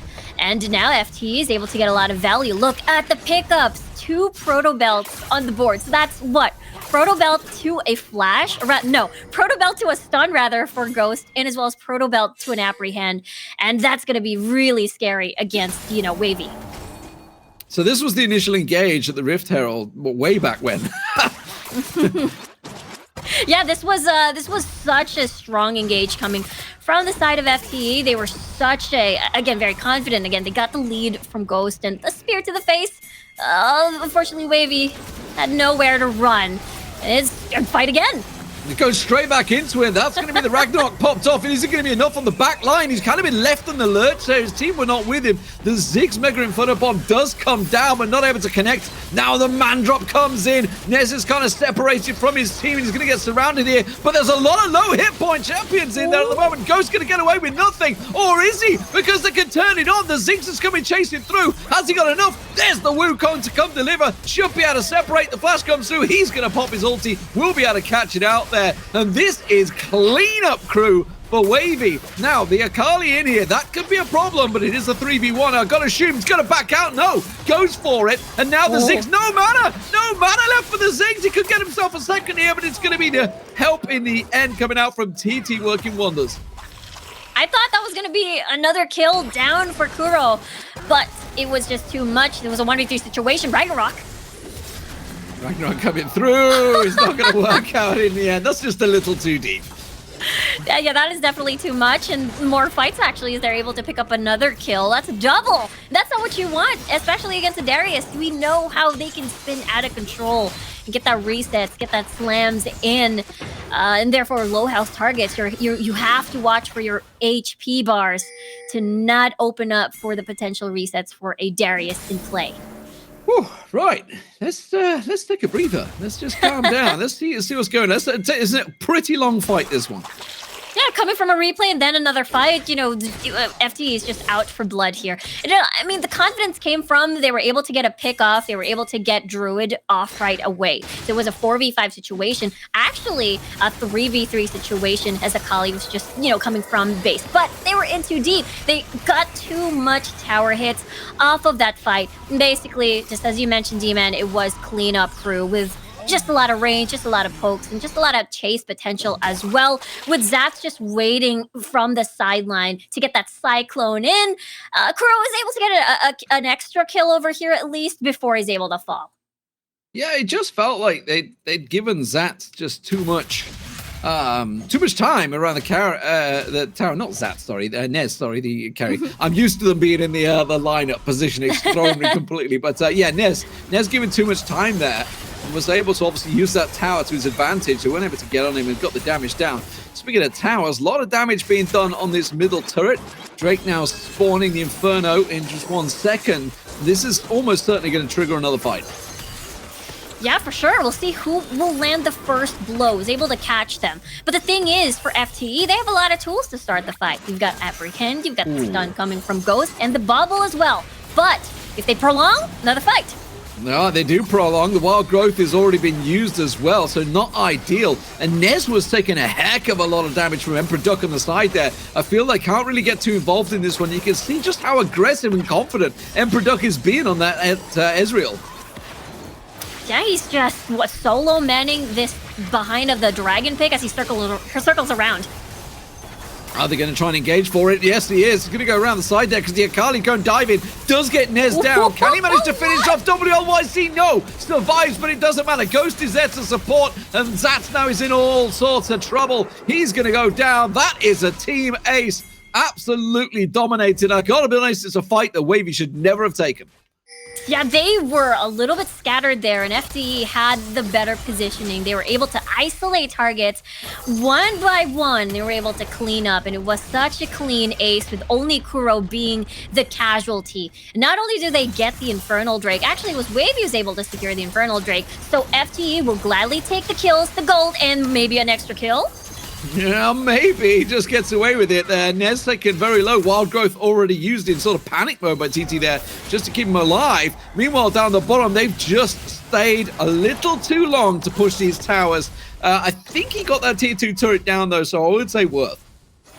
Yeah, it was pretty worth an exchange of a life. They were able to get more space for them to get more of that Baron space maybe later on. Let's take a look at the replay again. I did mention that it's a little bit, air quote, better in terms of positioning for the side of FTE. And it's due to the fact that the sandwich was mainly possible. Kuro was able to get a lot of work done in the back line. It's basically, you know, cleanup squad coming in and the resets. Killing spree already for the Darius. Yeah, the biggest part for me was the fact that Kuro on Akali did manage to get on the back line. Got the AD carry down, got the mid laner down, did the work that he was there to do, and that's really the job. Once he's doing his job and taking those carries out, the rest of it is indeed, as you say, clean up crew. So, FTE in the lead at the moment, a pretty commanding lead, 9,000 gold as they start to set up a bit of Baron bait. It's huge. They've got, what, the jungler and their top laner all set and ready to just keep engaging non-stop. And double Sterax, double Guardian Zinc, just one Guardian Angel. That means, you know, more survivability for them to just get onto the back line and survive as much as they can. Great for the rest of the squad, but Baron started. Yeah, interested to use Grand Skyfall to jump into Baron Pit there. Not too convinced on that one, I gotta be honest, but Guru has been caught off. That's the Akali down, and now they're in all sorts of trouble. What an absolute mess this could be here. They're trying to regroup, trying to get around there, but now the Wukong's gonna try and dive in there. Has got the wild group, but the rest of his team's just abandoned him. What are you doing? They've just left him. They had the advantage. They were so scared of the Darius. And that's the thing, they had vision over there, so it felt like they were disjointed whether they wanted to pursue the fight or not. So yeah, just as you mentioned, Zats unfortunately was isolated, and basically the rest, look at the apprehend. Finally, they're pulling him into all this tower, but it's a little too late. Look at that, he's going to walk away. He's got himself the Guardian Angel as well, and Ezreal, Emperor Duck, is just commanding himself at the moment. He may even stick around a little too long here, I think, because here comes Zats. He's not going to be able to get away with that one. That's going to be the Druid just throwing the axe in his face. Yeah, that snipe undertow. There's no vision there, but, you know, they expected where the Arcane Shift was going to land, and Emperor, unfortunately, had to fall there. He did get a little bit of auto attacks on the tower, but, you know, FT is still in a huge lead. It's practically, what, 10K gold lead already. They're still, you know, the biggest Titans there, which is the Darius and the Pantheon. Zats out of position, trying to get a bit of ward coverage down there, caught in the bubble. That's just about the worst he wants to hope for. He's already used the image as well. There's the ulti coming through to try and get away with this one. They're going to try and turn it back around, but there's the Guardian Angel kicking in now. Zats will go down. The Darius dunk working wonders. Gets himself a second as well. Can't quite land the hook onto the Ziggs, but it doesn't matter. WLC just about surviving there with the bomb, but now Druid, can he land the undertow? Or is he going to get caught up? He actually went through the honey fruit to try and get the heal off. He wanted to turn it around onto TT. Not going to happen, but here comes the Akali. Cleanup duty, not going to happen. Druid is finally strong enough to deal with him. That was such a staggered fight. Everybody came 1v1ing each other. Yeah. And, you know, it was Emperor who wasn't present in the fight. He was busy taking the objectives down, getting a true shot barrage, at least to get vision down and see where the rest of Wavy is at the map. And it's mission accomplished. It is still, though, a lot of bounty given up by the side of FTE, and Wavy pretty much glad to have those. So, a bit of a mess, this game, no doubt about it. 15 kills to 21. Not exactly the cleanest of team fight comps we've seen. It has kind of been elongated at the moment. Ocean Drake, of course, was just picked up by With Future. The Baron, of course, is up and active, which may well be the next focus. You can see everybody's trying to shove those lanes out, try and get themselves as much as they can to take the pressure off, certainly for Wavy's point of view. I was about to say take the pressure off the inhibitor turrets, but I got to be honest, Zats, you're dead here, Zats. Or is he? Oh. Yeah, he definitely is. Oh, meanwhile, back around the Baron pit. Speaking of that, Druid's going off for the moment. Can he get the slam down? He gets onto Ghost. Now he comes to support that he needed. The Ziggs, meanwhile, is in all sorts of trouble. Emperor Duck is popping off at the back there. He gets a little peek. Did you see that? Cheeky little shot onto Baron to make sure he puts a bit of damage down as well. The Guardian Angel not going to be enough. That's going to be Kuru coming up, clean up duty. That is another team ace. What a fight from FDE. First, it started with the 1v1 at the bottom lane, where Kuro was able to eliminate, Zats here on this Wukong, and now they're just heading straight for the base. No need for the Baron. They want to open up this wavy base right at this moment. Only 6 seconds on the Wukong. That's all that's available. They may well just be able to go and finish this one. Now, will they want to go for it? They've got 3 cannon minions. They're instead going to take the collateral and try and take as many towers as they can. They've still got a 3-second timer. They could finish it right now, and they absolutely will. Kuru's going to come in. Emperor Duck will finish it off. There's the spawns coming through, but it's too little too late. With Future, will take game 1. What a fight that we saw from the FTE. We're the Future. They are killing it from the Pantheon early game kills, and as well as the Darius getting the reset. No one was able to deal with them from Wavy. With Future technically were the ones that got further in this tournament, if you can say that, because they're facing each other right now. But they did reach the quarterfinal in the winner brackets. What I mean, they went down to Crembriel Batis, who we know are certainly a strong team. But with Future, yes, they won it, but that was far from clean. Let's have a look at some of the highlights from that game, because it was a messy one. Yeah, it was definitely an interesting and messy one. There were a lot of these skirmishes where they just focused on a single target. It worked out because, again, that is their composition. Apprehend to a stun of the Pantheon, vice versa. But there's a lot of 1v1s going around. A little bit of like people coming in one by one. But it just doesn't change the fact how Ghost is able to get early game kills, and as well as the Darius, which ballooned up and they basically spun out of control. And I gotta be honest, with team comps set as they are, or with obviously an Akali that's gonna revel on jumping on the Ziggs, jumping on the carry, the way the Calamity, the chaotic fights paid off, that was just perfect for Weird Future. That's exactly what they wanted. They played into it. Effectively, Wavy played into their hands. Yeah, exactly. The more chaotic it is, the more, entrances or more opportunities Kuro can just enter the fight as an Akali and be that backline threat. And it's so unfortunate, too, because once Ness and Wavy basically has to butt heads over against Kuro, rather, then, they don't have space to kite. They don't have space to throw the bombs from far away. Yeah, I just feel that certainly from WLYC, probably the most awkward name I've seen, to try and say in commentary. From his point of view, yes, sure, Ziggs is a strong champion choice. Not sure about first picking the mid laner, though. Yeah, I think maybe Ziggs very incredibly strong. You can take towers down super fast, despite the nerfs on the Ziggs from the previous patches. But I think the Lulu disengage may not be enough. Maybe a Braum could possibly be a solution, perhaps on the next game if they still wanted something to create space for the kiting from far away with this Kaisa, this Ziggs pick. But yeah, the Olaf was able to get a few kills here and there, but we didn't get to see it snowball like what we usually expect with an Olaf paired with a Lulu. Yeah, absolutely. And the match highlights just keep going on and on and on and on and on, because there was a lot of engages throughout that game. It ended up being Weird Future taking the first matchup. Let's get game 2 set up and ready to go.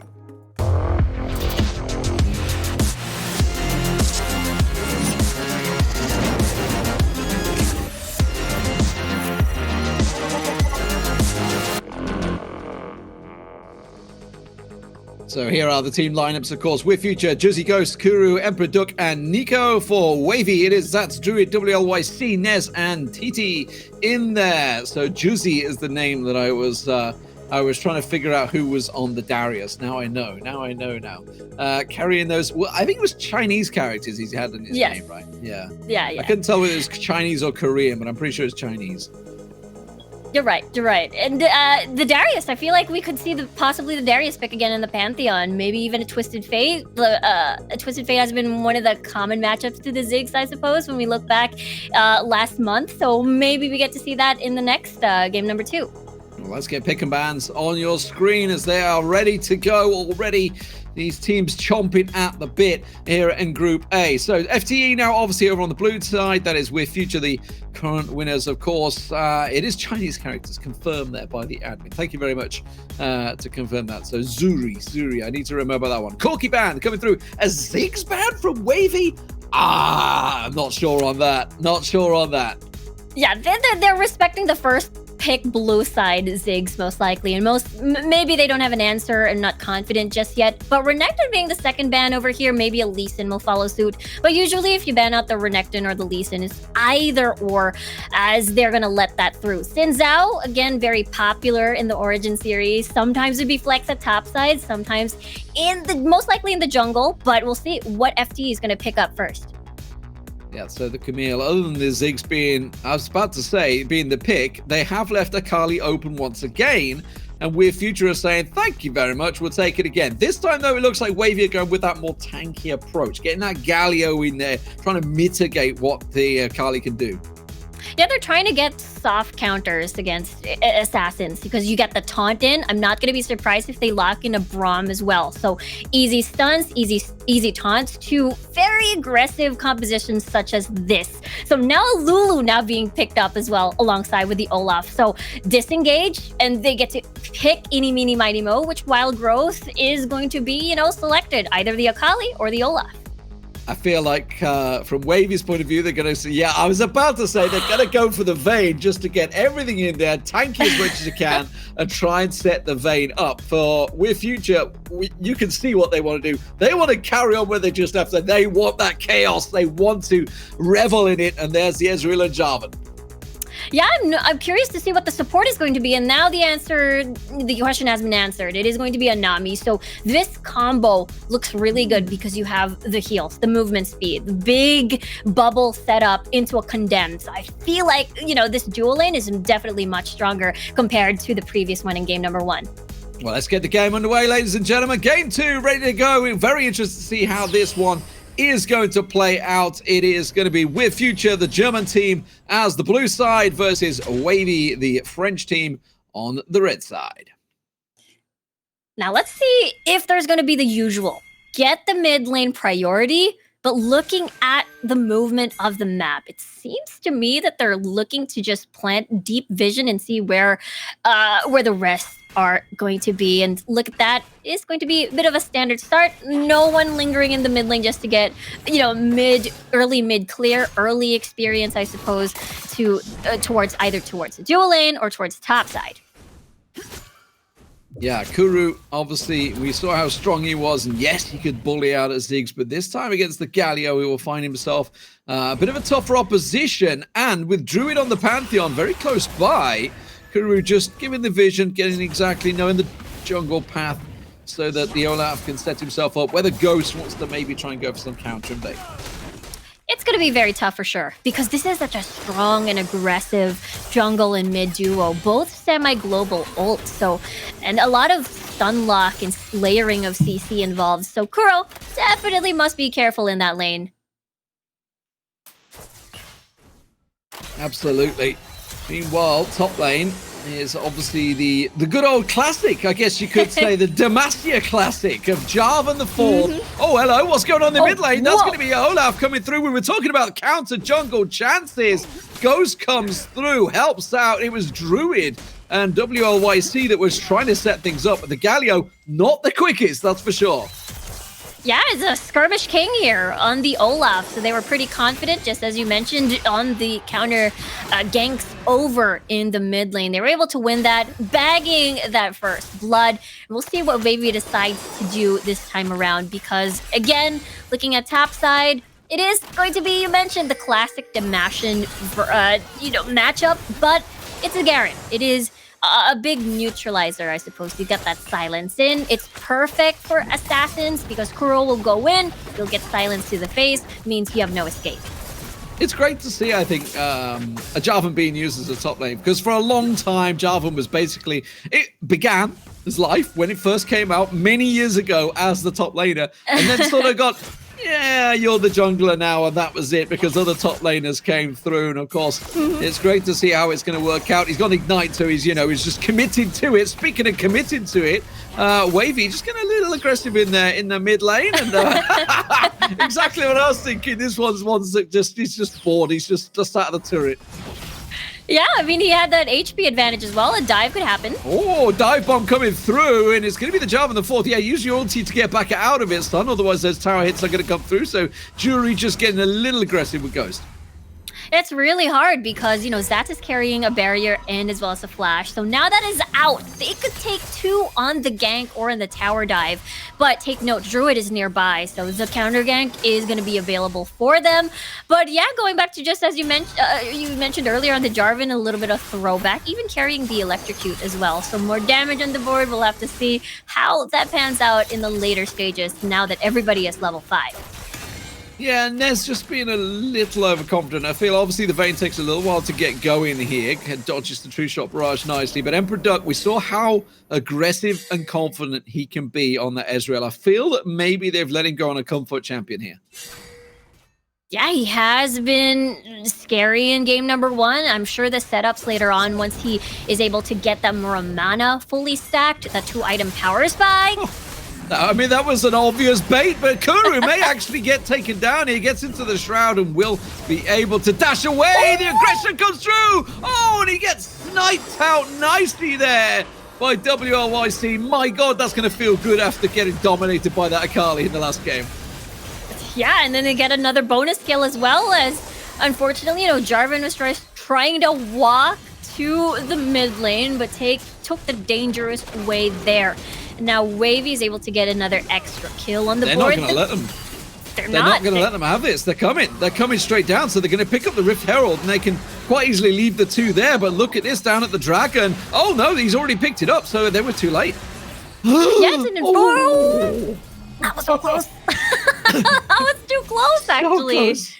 Whew, okay. Infernal Drake, that's a big, big boost for FTE here, and that's going to help them, increase that damage output. They are already pretty much very painful. You've got Akali over there. You've got Ghost as well on this Olaf. Again, we're waiting for Emperor to get that 2-item power spike.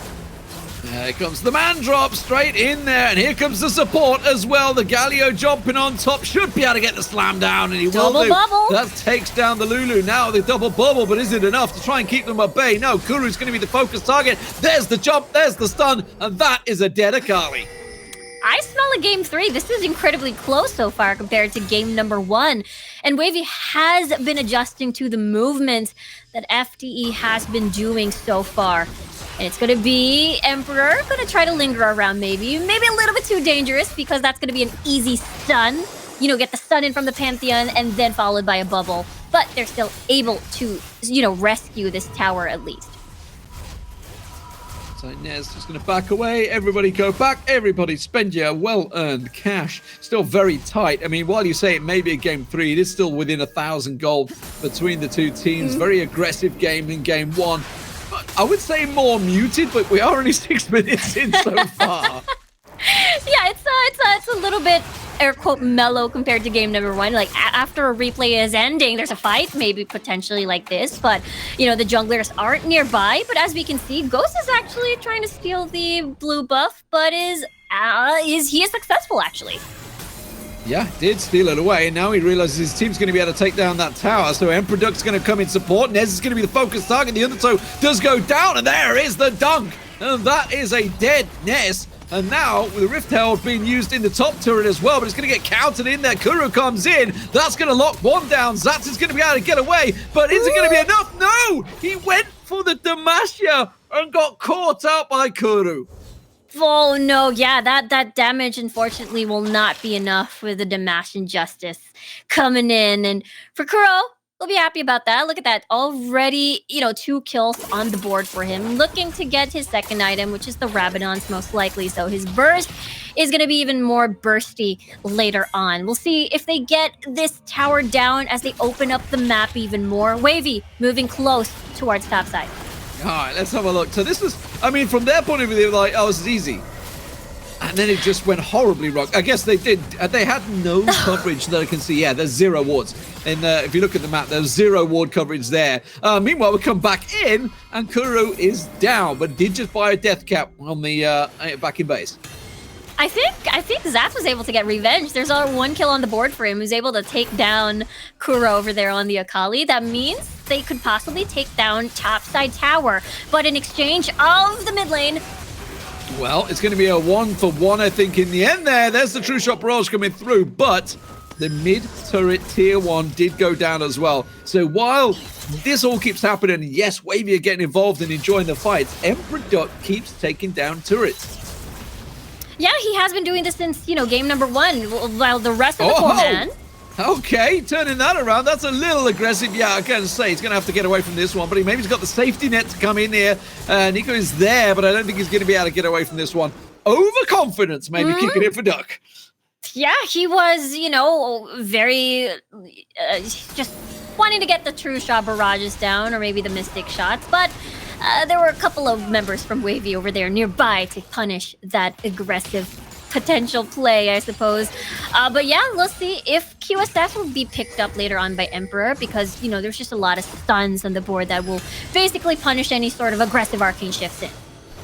Well, tier 1 turret, it seems True Shot Barrage way too early. Ghost just sitting there waiting to try and come in and go for that smite fight. He's going to get locked up. The dragon taken low, doesn't get the smite down. Instead, it will go across to Wavy. Now they're turning on to Kuru. Kuru is dead. That is him picked off. And that will be a simple disengage now, unless that bubble lands. And all while that was happening, we see that, Jarvan 4 has been trying to do split push duties at top side. And I feel like this has been the way of FTE. They always 4-man somewhere on the map, and then one, either Kuro or their top laner, will decide as the Undertow will not connect to Nest. He's going to be fine. I love the fact that Jarvan the 4th, right, the Juru, is basically like, I'm not going to get focused in a fight.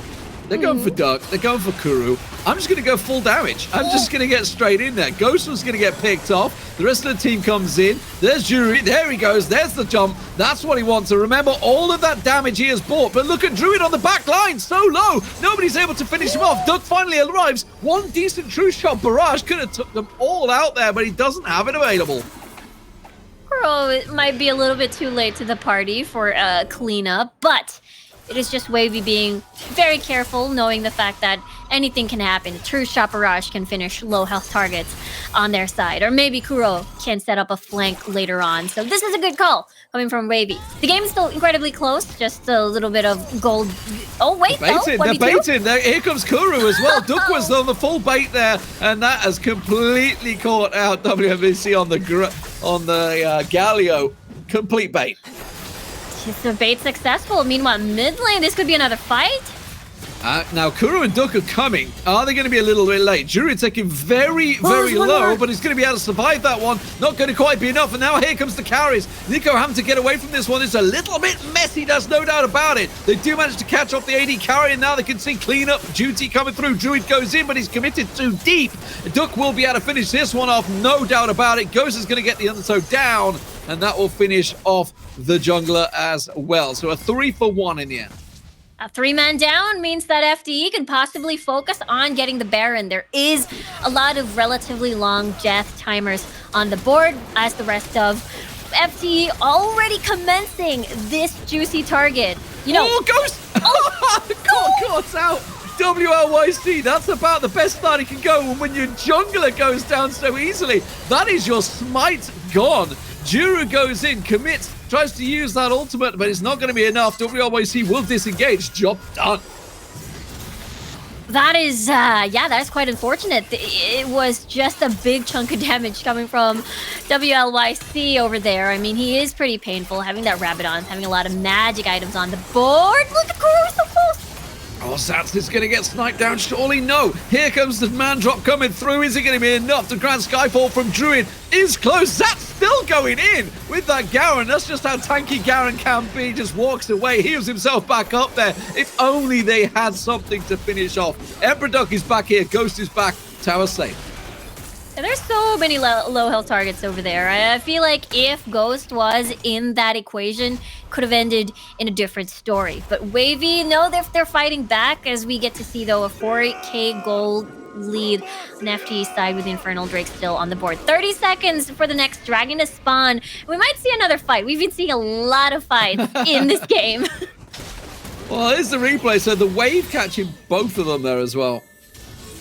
Yeah, it is, you know, a pretty scattered fight. It all started with, of course, the Olaf with the Wild Growth and the Ragnarok. So this just gives so much survivability, just basically hammering down anyone who is in front of you.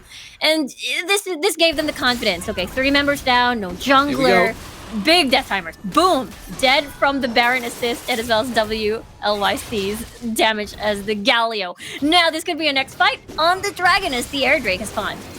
Yeah, that is up. We'll see whether they're going to commit for it. Just saw them getting the ward coverage down in the picture-in-picture. They're going to focus on Juru, actually. We're talking about the fact he doesn't have any tanky items in there. Very low. Meanwhile, in the pit, Druid's going to come through. Doesn't manage to get it down. The smite came through in the end there. Look at Zat. He's on nothing. Diddy's on nothing. Nez is on nothing. This is going to be cleanup duty for future here. True Shot Barrage says, thank you very much. WLYC's getting away in the back there. Zat's trying to get away. Oh, my God. How have so many survived?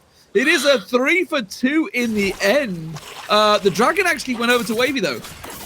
Yeah, that's a really good steal coming from Druid, but at the cost of, what, 3 lives on the side of Wavy. So this opens up FTE pushing both lanes in the mid lane and as well as bottom, and an extra kill for Emperor. Bit of a bonus, taking down the Nami there, taking down the turret as well. Going to put a bit of pressure on the inhibitor turrets, but they'll have to back away as the respawns come through. A second tier 2 turret going down as well. Kuru catching one out there. Druid, you can't tank that much. Zats comes in to try and block it, but it might cost him his life. True Shot Barrage is not available just yet, though, so they're back away. Yeah, I thought the red buff would have been enough for that burn tick on towards Zats, but he's a Garen. He's gonna be fine, but you know, unfortunately, TT is not fine. No, absolutely not. Nico, oh no, interrupted back in by a wolf, I think. It happens.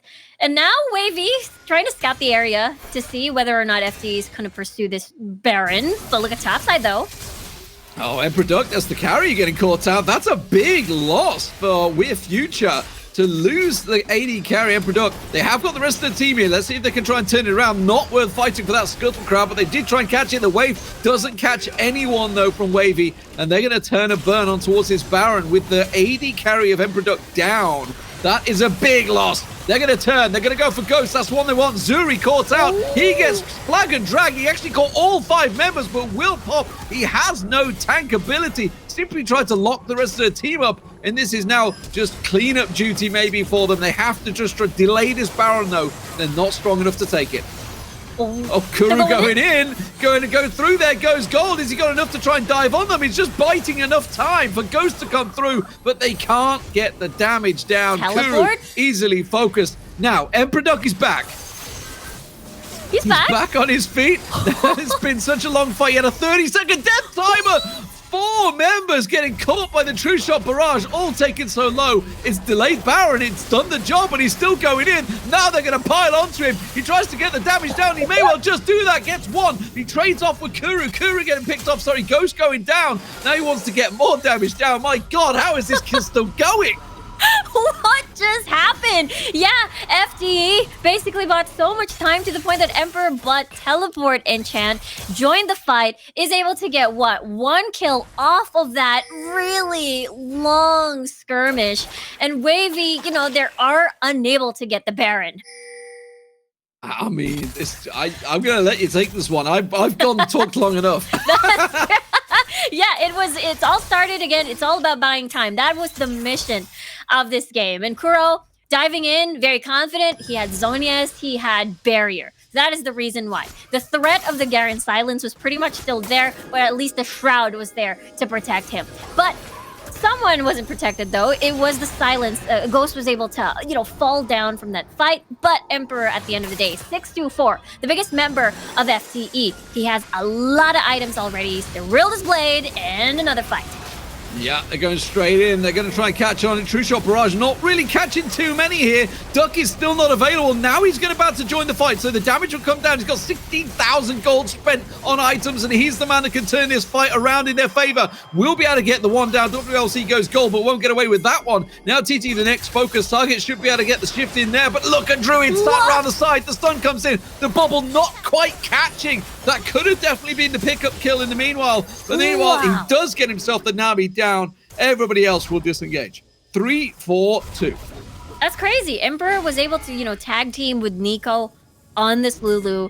He has that red buff, so the slow is going to kick in. Cyrilla's Blade also applies slow, but now this is a straight path for Wavy to get this Elder Drake for their team. Incredible stuff, really. So the Grand Skyfall used to try and get in there and get that Elder Dragon down as quickly as possible. They instantly turn and burn onto Nico. Nico, massive damage coming through. Zat should be able to finish that one off. It will finally be Nez. We haven't seen a great deal of Nez so far in that vein. He's been locked down in every team fight. But now it looks like it's going to be We're Future that try and take away this Elder Dragon. And I've got to be honest, Zats, this is really risky. He's going to go for it. Druid taken low. That's going to jump away from that one at the moment. Everybody's low in the pit. You can see Zuri's going to have to back away from this one. It will still be the dragon. It's still out there. But now Kuru is on cleanup duty. He comes through. He gets himself a triple. They get the dragon as well. We're Future looking dominant. Yeah, more kills, more objectives off the map for We're Future. And now they're heading straight heading straight to the base as Wavy has a lot of death timers. It's only TT they're defending as a Nami. Yeah, this got to be it. This is surely over. 2-0, I feel, is coming this way. The German team, We're Future, looking to lock this one out, and they're going to do just that. So Wavy, they took it as chaotic as they could. 23-20 in terms of kills. Make that 24 as he dies on the fountain. But the Nexus will fall, and We're Future will progress in this tournament in the lower bracket. What a series we just witnessed. And FTU just thrived in the chaos. Game number 1, game number 2. And I gotta say, I feel like, Emperor gotta be one of my, favorite players in this team. Absolutely fantastic stuff. Let's have a look at some highlights. I guess I'm assuming we've got some highlights from that game to go through. Actually, we got the whole day's highlights because actually we had some fantastic games. This being the first game of the day. Honestly, super massive blaze, surprising Sangal Esport and catching them off guard in what was an epic 2-0 fight. Yeah, a very close game when it comes to the early game, but they're able to find their footing at the end. We're seeing a lot of, the Xin Zhao coming up, as well as the Lulu being incredibly popular, and the Pantheon as well. It was the start of almost 100% pick Pantheon for the day, and it was, again, such a match to witness because it was a lot of action when it comes to the early game. Yeah, definitely. It was very much heavily focused. Then we moved on to the game you obviously covered with Yuki earlier on. GK putting up a massive surprise against Cut early on. Yeah, imagine, Cut, the champions of June of the Origin Series, then 2nd July, and now this upset coming from GK. They played this series so well and so patiently without having to, lose that game number 2, get that mental reset in, and really love their adjustment come game number 3 with this Ashe pick. I feel like this has been one of the favorites for sure, seeing that I've seen so far in the Origin Series work. It's just arrow after arrow after arrow, catching them off guard. In the end, of course, the Baron being picked up there, and Cut were basically the team that was up against it, sort of whether they were going to challenge out Sunlight. And we'll have to keep our eye on the tournament because obviously they will go down to the low brackets and they're not done yet. And then, of course, we move on to Group A, the game we've just covered here, which was We're Future up against Wavy. Wavy, they tried to meet them in that chaotic embrace, but We're Future looked like they were born in it. Yeah, it felt like, the composition felt like they could match with the chaos that, FT was able to assemble. But unfortunately, Ness wasn't able to find the perfect setups despite the Galio getting picked up, despite the anti-assassin Garen with the silence has been picked up, and the Nami as well being, having a lot of utility on the board for the Vayne. But, it's pure chaos, and we're Future being able to win 2-0 in the last series for the night. Yeah, absolutely fantastic games. Of course, this tournament's not over. We have another 3 days to go to see who is going to make it through. It is 3 teams from Group A that will be going through, 2 teams from Group B, and 1 team from Group C that will progress to the Origin Series finals. At the moment, obviously, it's all based on the points that's happened from June, July, August. Have you got any favorites out there that you've seen? Obviously, everybody knows what Tribe, aka No Team, No Talent, at the top of Group A at the moment. But any other regions that have sort of surprised you or something you all look forward to seeing? I think the differences in the picks and a lot of the, maybe I get to see Sin Zhao again being popular at topside, especially when we looked at last month, as well as the Graves, because Graves isn't exactly, at least from the PPGL Philippine region, isn't exactly as popular. But Graves has been incredibly strong, especially when we looked at last month's finals, when we watched, No Team, No Talent, and I'm looking forward to see Game Lord's performance once more. And I feel like Group C has been my favorite just because of how close and the heated the rivalry is between Cut and Sunlight. So that is what I'm looking forward to for the rest of the days, at least for the next 3 days of the Origin series for August. Yeah, and we have a lot of games still to go. we are far from done to figure out exactly who is going to be crowned the Origin Series champion. We're just setting up an interview, apparently, so hopefully that will be ready to go in just a moment. I'm making words up. A moment. Yeah, I'm just, we'll wait to see who it's going to be. Well, we're waiting with bated breath to see who it's going to be. Anything you want to see more from these teams, Riku?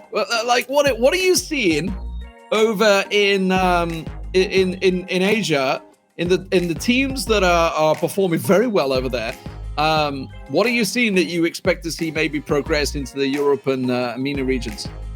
Blitzcrank. I think at the top of my head, the Blitzcrank. Boom, Blitzcrank. Maxman. I feel like Maxman's here already. It's like that's his favorite.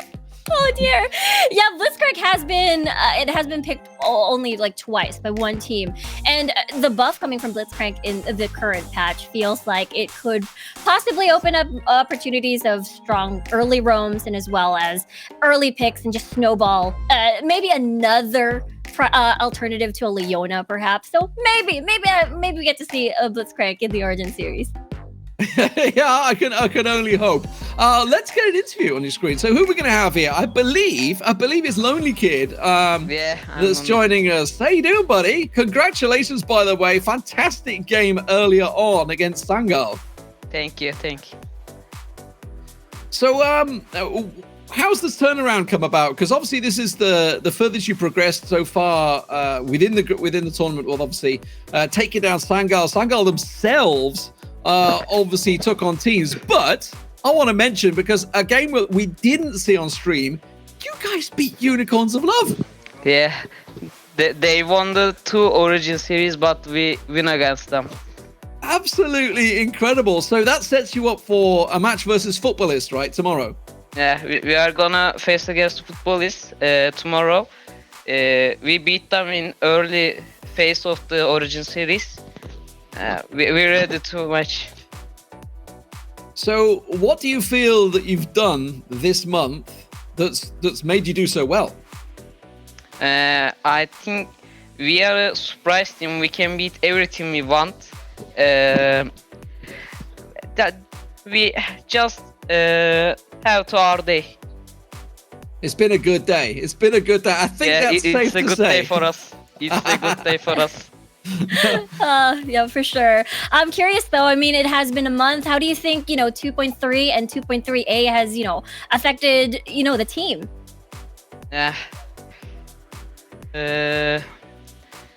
How's the latest patch helped you? We train so much. We play the champions that we good at it. That's how we won. Absolutely fantastic stuff. I can only wish you all the best. Obviously, against Footballers tomorrow, the number 3 team, but you've already knocked the number 1 team out. So, you know, what more could happen? It should be a fantastic day for you guys tomorrow. I hope the team is very much happy with their performance today. Yeah, we're very happy for our performance today. We play very well, and we won.